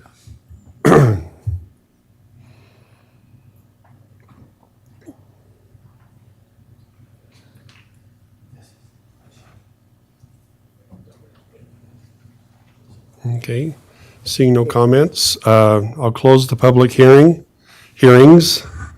Part A and Part B. New council business. Discussion and consideration of notifying the Box Elder County Auditor and the State Tax Commission of Tremont City's intent to propose a property tax increase and propose a property tax rate that exceeds the Box Elder County Auditor's certified tax rate for the 2023 tax year. The proposed tax rate increase will fund added personnel for the police department and the planning department. Council, any discussion? Sean, do you have any? Curtis, anything to add to any of that? I would say, Information? yeah, just not new information, but I just want to make clear what's being done. If you would scroll, Lindsay, down to, I think it's Exhibit A or B, and we've seen it before in a slide under the I think it's going to be under the actual resolution right there. So if you, what I'm intending, based upon all the conversations we have, is, as I mentioned, I need to go into the Tax Commission's website and need to input specific values. And the values that are being proposed is the absolute minimum that is needed to balance this budget, and would include me. Sorry, Sean. Oh, no problem. Would include me inputting that 3 million. I'm gonna have a hard time reading the numbers, but the bottom line for the box in green, along with a certified tax rate. It wouldn't be, pardon me, I say certified tax rate, but it'd just be the tax rate of the 0.003038. And so, so that would be the maximum that you could consider through the public hearing process. You couldn't exceed that, but that's the maximum, but that is the minimum that is needed to balance the budget, without reducing or changing the budget in any way. Any other questions? Can I make just one comment, Mayor? Yeah. and this is more just to get it on record. I kind of want to just make sure everybody understands, this process started back in February. And this council spent numerous hours through February and March analyzing needs of the city. We went through all sorts of road projects, all sorts of other capital projects that are needed. We went through lots of equipment needs and understanding the long-term impacts and how do we fund these things, not just for this year, but looking out for how do we address the potential growth going forward in the future years and understanding those needs. And I just want to emphasize the number of hours that this council spent to get to this point. And this wasn't a rash decision. This wasn't a hasty decision. This was a long debated decision. And I just want to make sure that's on record of how many hours was put into this process to get to this point, to understand what the basic needs are. And then, in conjunction with that, the efforts that the city staff went through to identify potential cuts, where were potential additional revenues, what grants could be sought after, how could we take and minimize the impact of what the future funding needs of the city are. And there's a lot of effort that went through all that process, and you can't detail out the number of hours, but I would like the city council to remember the amount of hours. And as we go through the next couple of months, remember the amount of time, not just this council, but all the staff spent trying to get to the best answer for the citizens. And I do think this budget reflects how to serve the citizens in this community the best. Thank you, Curtis. Yeah, Lyle. Go ahead. So we need to make a, Can I make a comment first, too? Yeah. I think this budget speaks primarily to our mission. Our mission for Tremont City is creating a safe and welcoming community where neighbors feel connected to each other and they can enjoy life. And that's what this is all about. It has to do with safety and having a community that is well-planned, and serving on this community, on this council has been such a great experience as I attend what we call Development Review Committee, as I attend Planning Commission. I can't tell you what I've learned about how carefully this city is being planned. It is being done carefully. And so I just want to just share that with everyone that's listening and everyone that's here, that this is about Tremont being a safe and wonderful community that we can be proud of. And it is not taken lightly for someone to come here and want to develop some of their land. Come to Development Review Committee. You're welcome as a citizen to come to that. And I can guarantee you that you will leave that meeting knowing that nothing is done quickly in Tremont City. It is very strategically and carefully planned. And I have to recognize our city manager for that. Partly, he does an amazing job helping our city to have a land use plan that is extremely valuable. So I just want to make that comment before the motion. Thank you. before I make a motion on this thing too, I just wanted to point out Curtis is our CPA, and I appreciate all the time and effort you have put in clarifying and answering all the questions, and to the city employees. These budgets we've been going through these. In fact, here they all are. They just kind of went through metamorphosis over the last 6 months, and we've looked at all the numbers and we've tried to figure out where to cut and that type of stuff. So before I make this motion, this is truth and taxation. So what we're doing is we're notifying the county that we would like to increase have them consider increasing our taxes. But this is not the final vote. We still have a right to decrease that before the final one goes through. So that's what we're doing here right now. So I make a motion that we give permission, is that what I'm doing, to consider notifying Box Elder County with the intent to propose property taxes here in Tremont. Is that the correct? That is correct. Do you need the the rate that we're going to do it? Is that part of the proposal? That would certainly be helpful, or it's understood if. We are increasing taxes for $1,020,909 is what we have budgeted out for at this point. Perfect. I'll second that motion. Motion by Lyle Vance and a second by Connie. Let's see, let's start on this side. Brett? It's just a vote. All in favor? Aye. Any opposed? All right, we move forward. Thank you, Count. I want to second what's been said here about the time and effort that's gone into getting it to this point. It's been a long, long process. Like Curtis mentioned, we started this process in February, and almost every day that I came in, Sean, Mark, Curtis, all of you, somebody has always been working and going through this. There's been a ton of thought that's gone into this thing, so we appreciate all the time and effort. Okay, very good. Discussion and consideration of adopting resolution number 23-34, approving a tentative budget which proposes a property tax increase primarily to fund added personnel to the police department and the planning department. The tentative budget is entitled the Tremonton Annual Implementation Budget 2023 to 2024, Capital Fund, General Fund, Capital Funds, Enterprise Funds, and Special Funds for the period commencing July 1, 2023 and ending June 30, 2024. Mayor, I'll make a motion that we adopt Resolution 2334. It's been moved by Wes Eastep. Do I have a second? I'll second it. All right. Seconded by Lyle Vance. All in favor, state aye. Nope, It's a vote. Now it's roll hit the call. vote. Make things hard on me.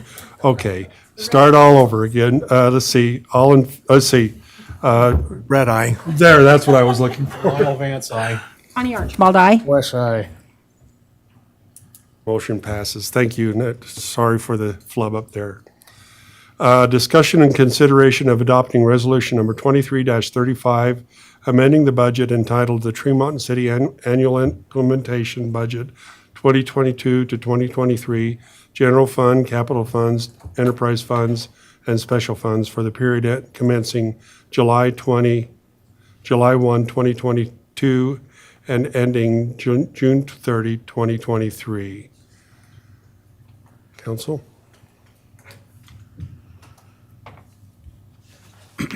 Connie? I'll make a motion that we adopt this evening resolution number 23-35, amending the budget for the current year.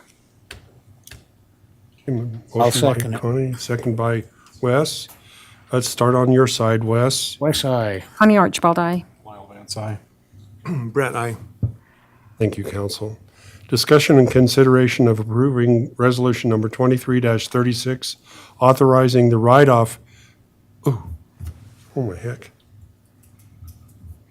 I just hit the wrong button and it all went away from me. While he's looking for that, did Oh, you get no, your I found it. answer? We're good. 2336, authorizing the write-off of uncollectible accounts receivable for ambulance billings for fiscal year 2023 in Fund 28 of the Fire Department.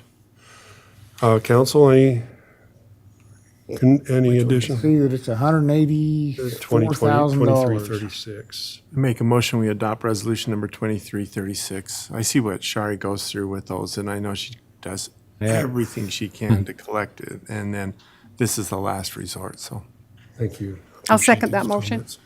Motion by Brett, second by Connie. Let's see, Connie, do you want to start? Connie Archibald, aye. Lyle Vance, aye. Brett, aye. West side. Motion passes. Thank you. Discussion and consideration of approving resolution number 23-38, awarding a bid to Orman Construction to construct the Central Canal Secondary Water Equalization Basin.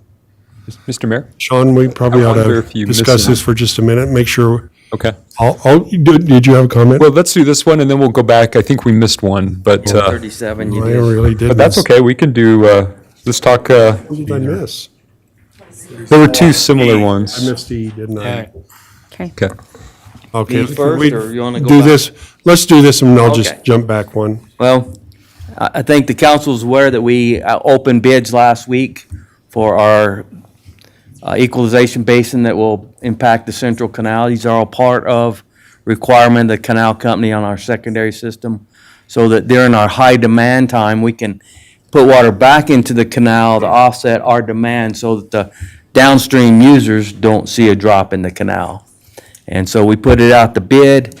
The basin will be located, as you know, on our first east, just on the south side of the overpass of I-15. We bought some property there. And that's where it'll be, right off of a canal drop. So we won't have to pump. We can pull water ahead of the drop and put it in below. As we use the water and demand goes up, it'll just simply put water back into the canal system. We had 4 bidders, Orman Construction, Rupp Trucking, Grover Excavation, and Allied Underground. Our engineer's estimate was $310,200. Our low bid was Orman Construction at $289,907.79. Rupp's came in at $323, Grover's came in at $325, and Allied Underground came in at $632, which every time they've bid a job, they must think Tremont's made of money or something, I don't know. But, so my recommendation is in the resolution, we award it to Orman Construction. They've done work for us 2 or 3 times in the past and have always been good contractors to work with, and it will save us some money over what we estimated the cost. So, any questions? Oh, sure. So what do we get? I mean, are they lining this pit? What are we getting for We're $290,000? gonna get a hole with a 4-acre hole, basically. How deep? It'll be roughly about 5 feet, not too deep. And we have a gate that feeds in and an electronic gate that feeds out, so they communicate with our SCADA Is that system. what they call SCADA? The Yeah, SCADA the control? SCADA will control that based on our pumping rates. The problem with the canal company, I mean, I don't mean a problem, but the irrigators, as Lyle knows, both Lyles, you get a water turn and it could be 24/7, anytime during the night. Well, on our secondary system, we follow state principles where we try to get our people to water off of peak heat time, low evaporation, so that's nighttime. Well, when we have everybody pumping or watering at the same time, that's where the canal will see more of the peak draw, and so this kind of helps us offset. If we could have our homeowners irrigate like the farmers irrigate, and you get 30 minutes here and you get 30 minutes there, then it wouldn't impact us. But we know that efficiency happens more when there's not evaporation going. The farmers irrigate because they have to have the water when they need it, and then they try to put a fair schedule together so that every year you don't have it on Sundays, and every year you don't have it in the middle of the night. And so, but that's the reason. And what we get, we're removing large quantities of material that has to be hauled off, but because we're in Tremont and we have clay, we won't have to line our pond. The clay it's got enough bentonite in it, it will seal itself up, and we won't lose a lot through percolation. We probably will lose more through evaporation because of the size, but that's just one of the things you deal with. But that it's the process of moving that much dirt and getting rid of that much dirt. So So we control the gates, or does this canal company control the the gates? the pumps control, the SCADA, our SCADA will control the gates, and the canal company will be able to see what those gates are doing. And we report to them daily, or they can just get online and They- see. They'll have an interconnect with their system. They can watch what they're doing when they're doing. But they'll be our gates and so our pumps will control what those gates do. And we'll do the same thing as we develop more and pull out of the East Canal system, so that we don't impact that canal either.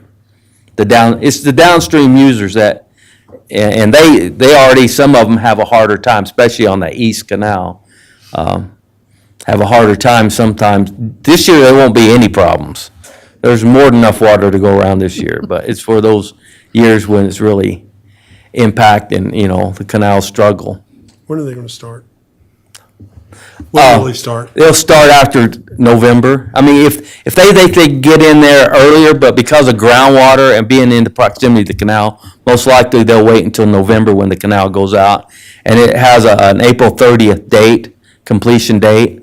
And that'll be a month before the canal comes in. So in case we have a winter like this winter where there wasn't a lot of work that could have got done, they'll have enough time to get things finished up. Okay, So, thanks, Paul. Council? I'll make a motion that we approve this evening resolution number 23-38, constructing a central canal secondary water equalization basin. Moved by Connie. Do I have a second? I'll second it. Seconded by Brett. Let's see, Lyle, Vance, do you want to start it off? Lyle Vance, aye. Brett, aye. Wes, aye. Connie Archibald, aye. Motion passes. Thank you. Now we're jumping back to item E that I overlooked. Discussion and consideration of adopting resolution number 23-37, authorizing the write-off of uncollectible accounts, accounts receivable for utility services in the enterprise funds and fire truck cleanup in the fire fund for fiscal year 2023. How much was that? I forget. $3,300. And this is people who don't pay their bills for fire help, is that what this is? 4,460. Well, part of it's utilities and part of it's uncollectible fire. And that lists the Hazmat reason. mostly.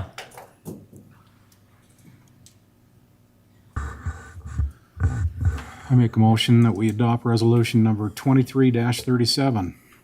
I'll second it. Been moved by Lyle Vance and seconded by Wes. All in, let's see, Ron. Wes, aye. Connie Archibald, aye. Lyle Vance, aye. That's 3 out of 4. We pass, I guess. Okay, motion passes. Thank you, everybody. All right, now we're moving to item G.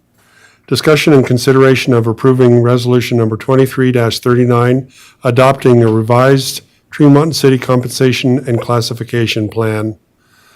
Sean, do you need to bring us up to speed on this, just so that You know, there's one slide that everybody I'd understands? show you. This is in the exhibit. So what this resolution does is it changes our minimum and maximum of our pay range. So every job within the city has a minimum amount of pay that's attributed and a maximum. And so it will increase it by that 7.2%, which is COLA. What this graph shows is what the CPI has been over the last several years and what the city has done. So the CPI is in yellow. And so, for example, last year, the CPI, I think, was 9%. And the city adopted a 5% COLA. Having said that, it did do some selective salary increases for the jobs that we were seeing the most demand in the market, namely the police officers. Their wages had significantly increased in the market along with our public works staff. But all the other employees received a 5% COLA. And part of that was so that we could address those selective salary adjustments for those other groups of employees. And so the CPI this year is that 7.2%, which is which was adopted in your budget that you approved, the tentative budget. So that portion will be implemented. So by adopting this resolution, it'll change our compensation plan commensurate with what you approved in the budget. And that starts when? That'll start with the first pay period in the new fiscal year. Okay. Yeah, and you're just pointing this out. This is part of the budget. We're just making this approval. Correct. In addition to already approving it. Yes. I make a motion that we approve resolution number 23-39, adopting the revised compensation and classified plan. Motion by Lyle, Second it. Second by Connie. Let's see. You walked out on us on the last one. Brett? Brett, aye. West side. Connie Archibald, aye. Lyle Vance, aye. Motion passes. Thank you, everybody. Discussion and consideration of approving resolution number 23-40, accepting the Rural Violent Crime Reduction Initiative, RVCRI grant. Sean, why don't you bring us up to speed on this? Well, actually, I'd invite Dustin. He should be Oh, recognized. that's and- right. Yeah, Dustin, that's right. And frankly, this is something we should have discussed in the budgeting process, because as we talked about ways to sort of meet the gap, the chief and his department worked really hard to find some additional resources for wages for the officers. So I won't say much more. I'll let the chief explain the details to it. All right, well, it's good to be here, and I just want to start by thanking everybody for their support. It means a lot to us from the police department. My guys work really hard, and I'm glad that the city's behind us in a big way, so that was pretty great. As far as this goes, I understand I don't like to pay taxes, and nobody does, so to try to help offset some of that budget for what we're asking, we want to give back to the community as well. So we've worked really hard with the Department of Justice to try to seek additional funding. I will say there's a common misconception with grants that they're easy to get. They're highly competitive, I believe. And Tara's here. How many people put in for this grant? Oh, there was, yeah. It was like, and it's very few. I think we're the only awardee in Utah. And throughout the United States, there was like hundreds of people that put in. I think they only awarded around 30. So we did pretty well. Basically, the way the program works is we have to identify a violent crime problem in a rural community. We meet the criteria for that. We have a dating violence trend that is growing and has been growing for, I believe, the last 10 years. So our statistics support every year it gets a little bit worse. So doing some research, we have to come up with a solution, and it has to be scientifically based as far as evidence-based policing.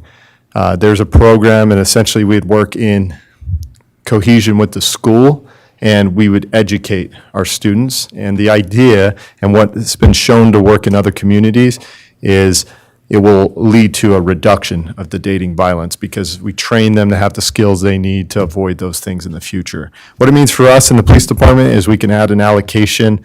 It will fund that new allocation who will spearhead that project, and that would go back into the school, which is a place we really need that because that's a resource that we have to pull from to make sure we can police our city, and this will kind of help offset that as well. Commitment-wise, all of it kind of falls on me and my department. We have to follow up, we have to report statistics, we have to work with the group that offers the program to make sure we get it taught properly in the schools, and we're also going to work with the school. All those things, and I appreciate Connie's help with that, are kind of falling in line. So this is the final step, is getting your approval to move forward. The DOJ is good to fund us if you do approve that. The commitment is 2 years, they'll fund that position, then after that, they would ask that we pick up the tab from there and retain that officer. So that's kind of where we're at. Questions? Great job. Congratulations. Absolutely. Thank you. Way to go. Absolutely. Yep. No kidding. We know how tough grants are, and, but like you said, now the hard part's you is crossing the Ts and dotting the Is to get, so. Yeah, and we work with some, I've worked with some of the best people in the city, and couldn't have done it without them, so I appreciate that, and if you guys are on board, but if you have any questions about any concerns with any of this, I'm happy to take those. Thanks, Dustin. And thank you, the police department, fire department. We appreciate everything you guys are doing. Yeah, absolutely. Appreciate it very much. Cool. Sean, you got anything? No, yeah, thank you. Mayor, without any hesitation at all, I want to approve this evening resolution number 23-40, accepting the Rural Violent Crime Reduction Initiative grant that has been our pleasure to have, even though we have to have facts to show that we need it so much. But thank you, Chief, for all your work. You're amazing. What would we ever do without great city employees? So thank you. I'll second that motion. Moved by Connie and seconded by Wes. Oh, I've lost, Wes, go ahead. West Eye. Connie Archibald, aye. Lyle Vance, aye. Brett, aye. Thank you. All right, well, that concludes our new council business. We'll move on to calendar items, review of the calendar. Let's see, coming up, we've got Farmers Market coming up on the 1st of July, first Saturday in July. And Hay Days is coming up, the Friday Stroll. We got a lot of things happening. The Chaka Fair, This Saturday, isn't it? that's this Saturday. We could use some judges if anybody would like to help us out that day. We need a couple of judges, so I'll help. there you go. I'll help. And anybody else who would like to show up, it's cool. There's, you got to be careful where you walk. You might fall into a hole somebody's drawn. It's incredible stuff what they do. So, yeah, that's coming up. What else have we got? I think that's about it for before we have our next meeting. Hay Day's coming up on July 21 through the 22nd. Council will need some help with pancake breakfast. Yep. Okay, good deal. And you're all invited. Free breakfast. Oh, and I guess on the farmer's market, the council will be cooking hot dogs for everybody. So come on out and enjoy a hot dog and enjoy a good time at the farmer's market on Saturday, that first Saturday in July. What time is that at? 10 to 2, isn't it? What time are we cooking? We'll, about 11 o'clock, we'll probably start about 11 or 11:30 and then, 11. okay, so it'll be right after that, after we got watermelon all over our face, huh? Okay. Dessert before dinner. Wow. There you go. There you go. All right, let's see. Mr. Mayor, I was just going to mention, I think it's a foregone conclusion, but July 4th is the next, would have been the next regularly scheduled council meeting, which Right. is not obviously going to take place. So then the next council meeting that we'll have will be the July 18th meeting. Okay, and that'll be the only one in July. It will. Okay. That works for truth and taxation and everything? Just one meeting? For the hearing? Truth That's and not till taxation? August. Yeah, August will be when we'll have those public hearings. All right, DRC, let's see, oh, wait a minute, any unfinished business? I think we're good to go there. We had a meeting the other day and ordered we'll have some street furniture. When will that come out, Sarah? Do you know when that's? I think it's a 4 to 6 weeks. We got a grant this is not coming from general budget but it's coming from a grant. Let's see, it's a tourism grant, isn't it? Yeah, tourism grant from the county to purchase and install basically benches and some bike racks around the city. Okay, city administration reports. Let's see, who have we got still here? Chris, do you have anything for us? Not tonight, I think we're good. You're good to go. Dustin, anything from the police department in addition to what we got? Oh, we are good. Good to go there? All right. Let's see, Sean, do you have anything for us? I do not. Wow. Okay. Paul? I do, if you want.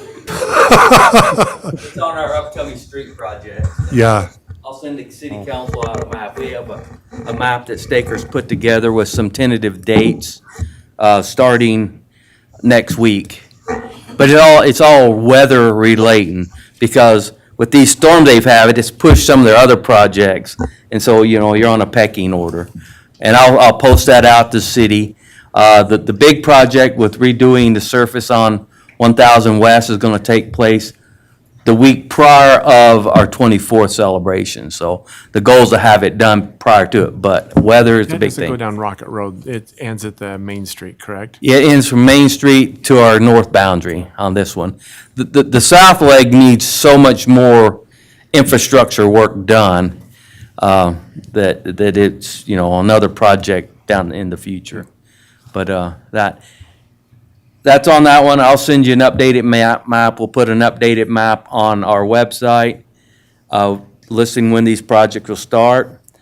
And there'll be a flyer that comes out that Stakers will be putting out, that informs the citizens on what's gonna take place. Because first they'll chip, then they'll come back and start doing the fog coat. So it'll go 2 or 3, 4 days without a fog on some of it with the lower speeds. That helps get the chips into place, and then they'll fog it so it doesn't come off.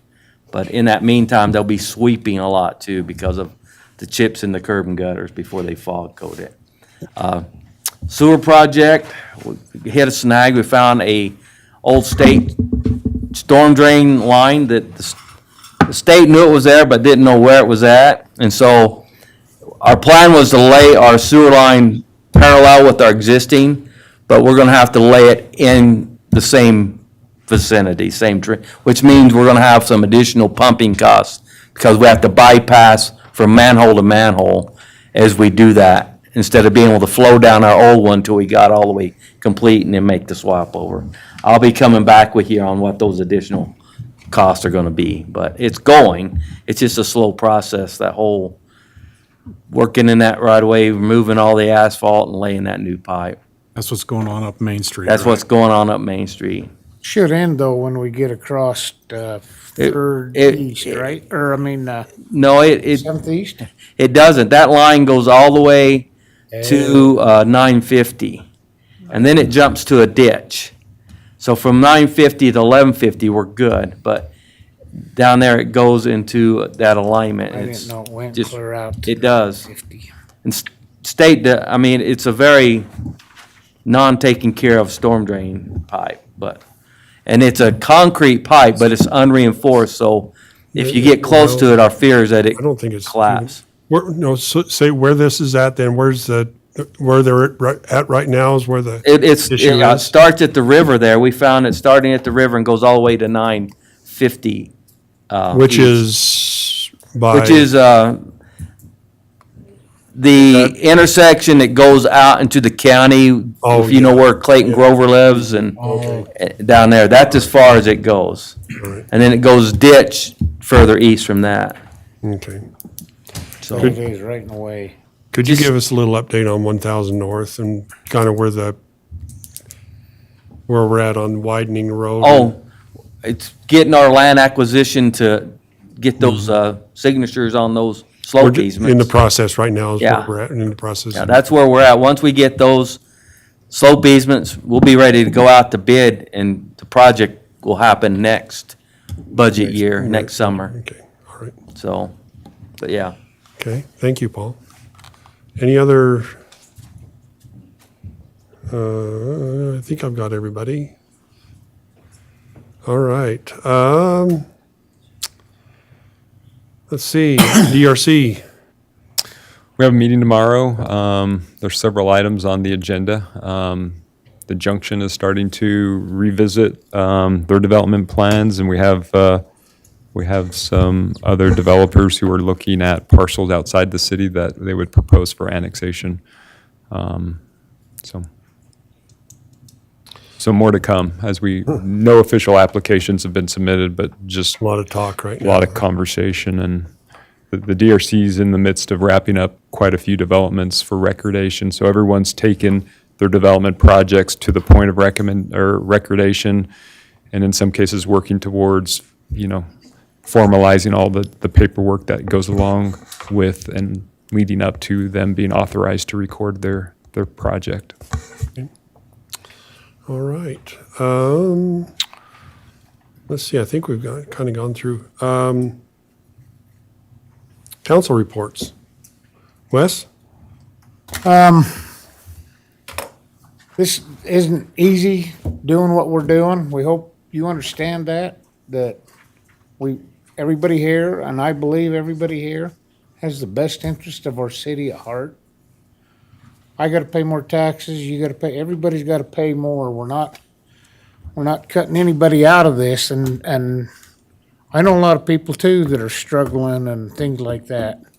It's a hard decision. It's been my hardest decision since I've been here, but I hope everybody really understands that we are doing what we can with what we have to work with. We have the greatest of faith in every one of our department head that they have cut where they can cut. And this is, to me, I think, the only option that we have, and I appreciate the comments tonight. I didn't come with, I kind of thought there might be someone the other way, but I appreciate everybody's comments. They, we know what we need in this town, and thank you for having the concern of the city. That's all I have. I just have one thing I want to mention. I met with a group of individuals that are sponsoring a service opportunity, actually, and it's a group called Just Serve. And I met with that group a couple of weeks ago, and they asked how Tremonton could possibly help with Just Serve. Now, this Just Serve project will take place on September the 11th.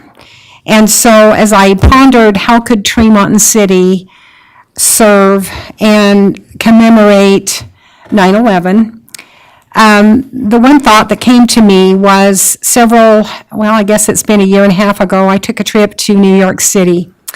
And it was the first time I'd been in New York. It was my retirement celebration, and I went to a play in New York, and it was called Come From Away. And I'd been to lots of different Broadway plays, but this particular play was absolutely heartwarming. And what it was is it was a story about 9/11, of which, as you remember, there was the tragedy of the towers being hit by planes. And maybe what you don't know is that all planes were grounded at that time throughout the world. So all planes were grounded and no one was in the air. And it just so happened that there were 7 planes that were told that they needed to land their plane in Newfoundland. So 7 planes, a total of 7,000 people, landed in Newfoundland.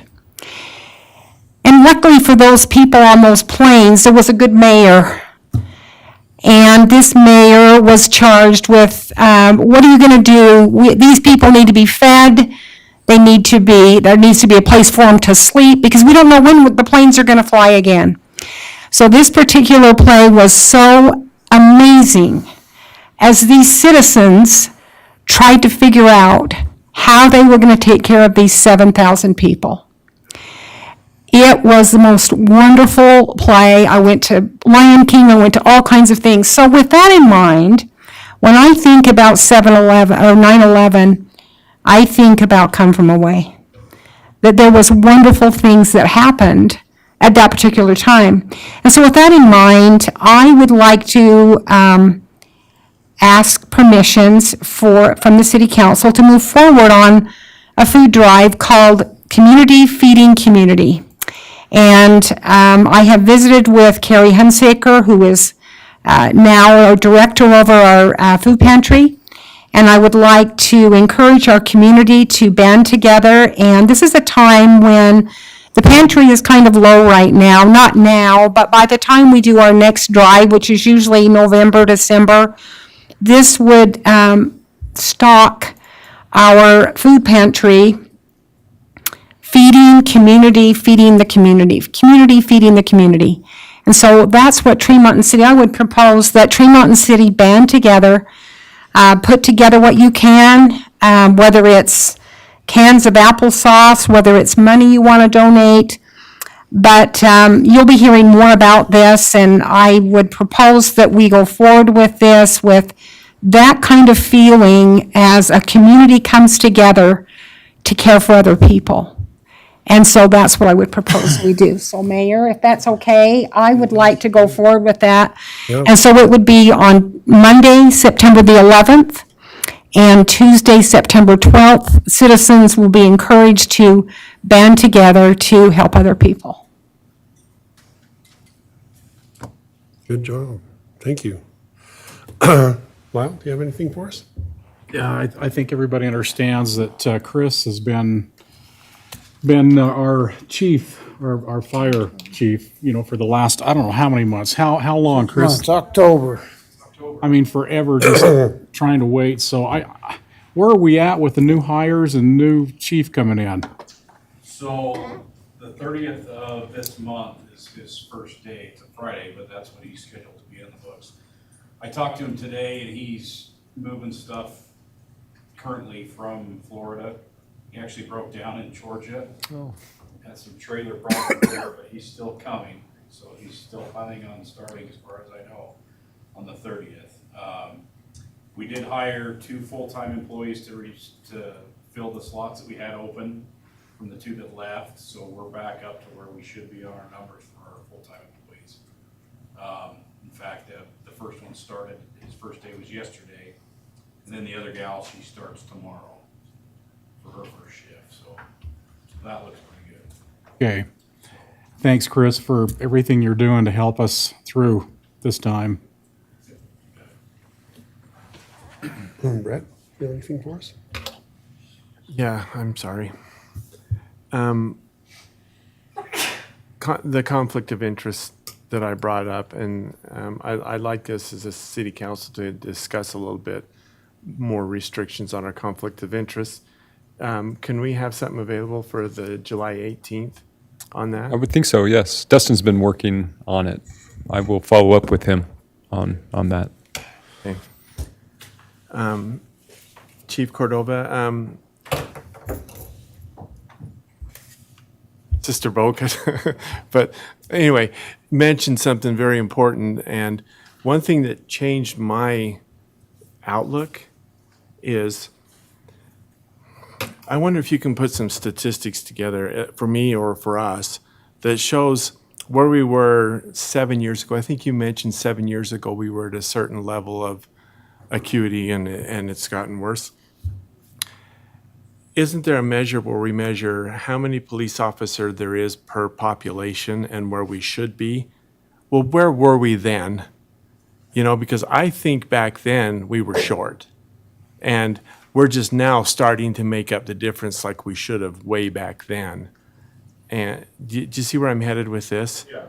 And so I would like to see, where should we have been?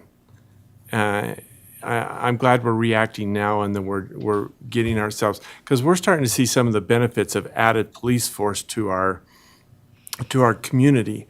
And we're starting to see you go after crimes and going after a lot of things that we just didn't have the manpower to do before.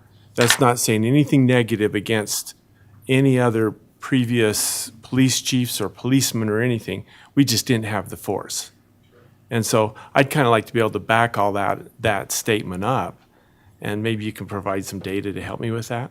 Yeah, sure. And in the original presentation I had for the council, there was actually those numbers on Okay. the slides. I know it was like drinking through a fire hose because there was so much information, but you're correct. We've been behind for multiple years.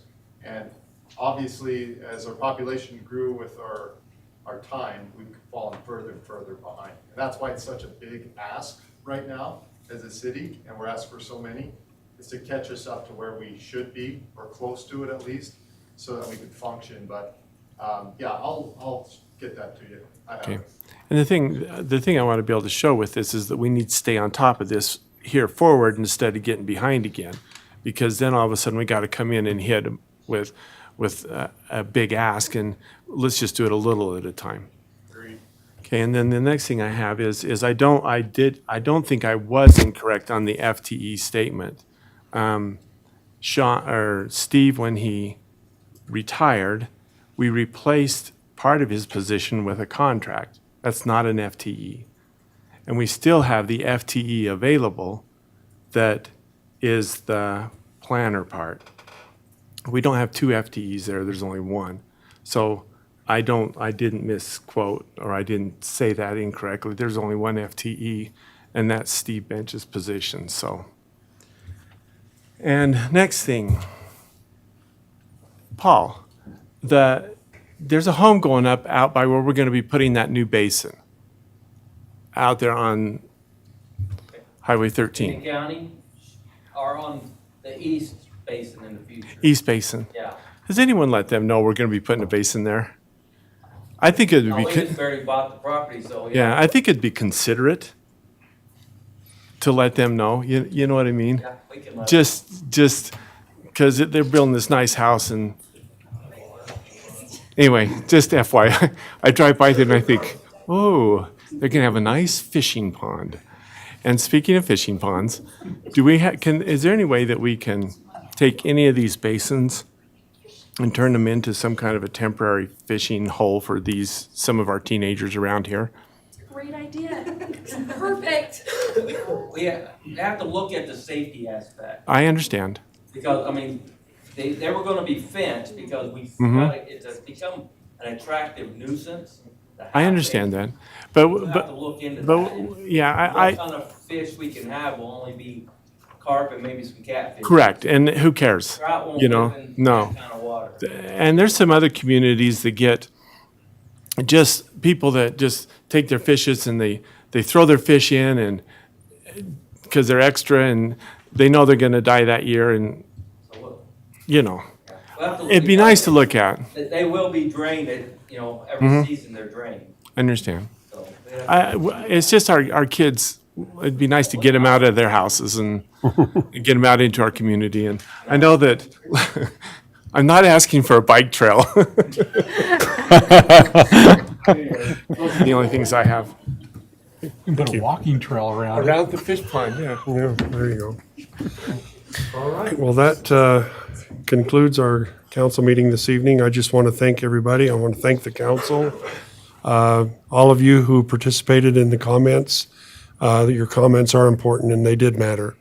And we hope that we can get with you and maybe we can, some of those ideas we can take it to the next step, sort of a thing. So anyway, we look forward to associating with you this summer with different things going on, heydays and farmers markets and all of the like. We appreciate this community very much. Thank you. And that concludes Make a with motion. one motion. Meeting adjourned, and we go into RDA. There we go. Perfect. I'll second So thank you, everybody. And if you're welcome to stay for the RDA meeting, if you choose, but There was a motion. what's that? There was a motion. Yeah, all in favor? Aye.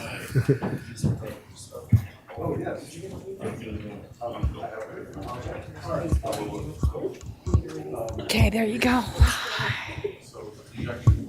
Blair? Yes.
RDA meeting. Okay. I'd Thank like you. to Julie. welcome everybody out here to our Tree Mountain City Redevelopment Agency meeting, June 20th, 2023, held at the Tree Mountain City Council meeting building. Approval of the agenda, council. I'll make a motion, we approve the agenda. Is there a second? I'll second it. We all seconded it. Motion by Wes and seconded by Lyle and Brett. All in favor? Aye. Approval of the minutes. Same thing, Lindsay? These are right, okay. This was the same date she had last time. Yeah, I'll make a This motion is that we the approve actual the agenda, or the minutes. I'll second it. okay, motion by Connie and seconded by Lyle. All in favor? Aye. Public hearing on consideration of adopting the budget entitled the Tree Mountain City Redevelopment Agency Implementation Budget 2023 to 2024 for the Fund S71 RDA District Number 2 Downtown and Tremont and West Liberty Foods EDA 172 for the period commencing July 1, 2023 and ending June 30, 2024. The public hearing is now open. Seeing nothing, I close that public hearing. The second public hearing is on consideration of amending the budget entitled the Tremont City Redevelopment Agency Implementation Budget 2022 to 2023 for Fund 71 RDA District Number 2 Downtown and Tremont and West Liberty Foods EDA 172 for the period commencing July 1, 2022 and ending July 30, 2023. Public hearing is now open. Seeing none, close that public hearing. New business, discussion and consideration of adopting resolution number RDA 23-09, adopting the budget entitled Redevelopment Agency of Tremont and City Implementation Budget 2023 to 2024 for Fund 71, RDA District Number 2, Downtown and Tremont and West Liberty Foods EDA 172 for the period commencing July 1, 2023 and ending June 30, 2024. That's a mouthful. Sean, can you help us out a little?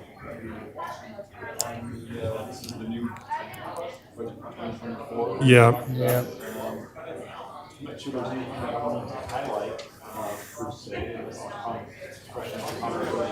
I do have a question, Sean, when you get to it.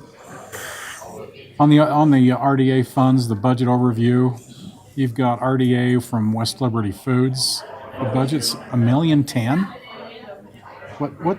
What's going on there with that? 300 West Liberty Foods, that implements our affordable housing strategies. Mhm. Strategy to have, and so there's funds set aside there. So we put one sum, not knowing the actual amount. Obviously, the RDA would be involved in those final decisions, but the two strategies that have the most is developing infrastructure to facilitate affordable housing. And the two annexations that I talked about. Close the meeting? No, they were just trying to make quiet, but they can't shut that door. So the two annexations that I talked about are both contemplating using some affordable housing and potentially trying to use some of those infrastructure funds that it already has. And that really is in the process of communication. Administratively, trying to figure out what that would look like. Partnering with a neighboring nonprofit. Same company that is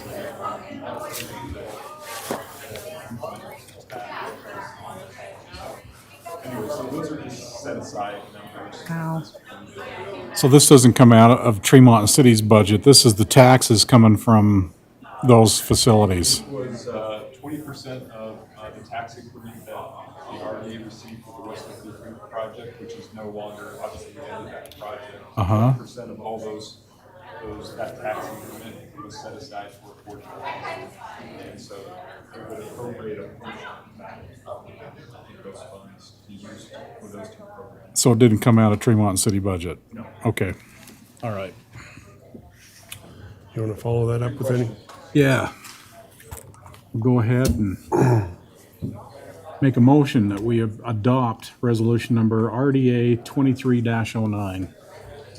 Okay, we moved by Lyle, second I'll second it. by Connie.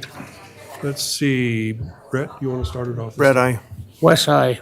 Connie Archibald, aye. Lyle Vance, aye. Motion passes. Discussion and consideration of adopting resolution number RDA 23-10, amending the budget entitled the Redevelopment Agency of Tremont City Implementation Budget 2022 to 2023 for Fund 71 RDA District Number 2, Downtown and Tremont and West Liberty Foods EDA 172 for the period commencing July 1, 2022 and ending July 30, 2023. Anything you want to add to that? Pretty straightforward at this point. Budget amendments primarily attributed to shifting that grant out of the RDA back to finance, parks and fund that we talked about several meetings ago. Okay. I'll make a motion that we adopt resolution number RDA 23-10. Second it. Moved by Connie and seconded by Wes. Let's see, Wes? West side. Archibald, aye. Al Lance, aye. Brett, aye. Motion passes. Adjournment, I guess we have just one more motion. Motion we adjourn.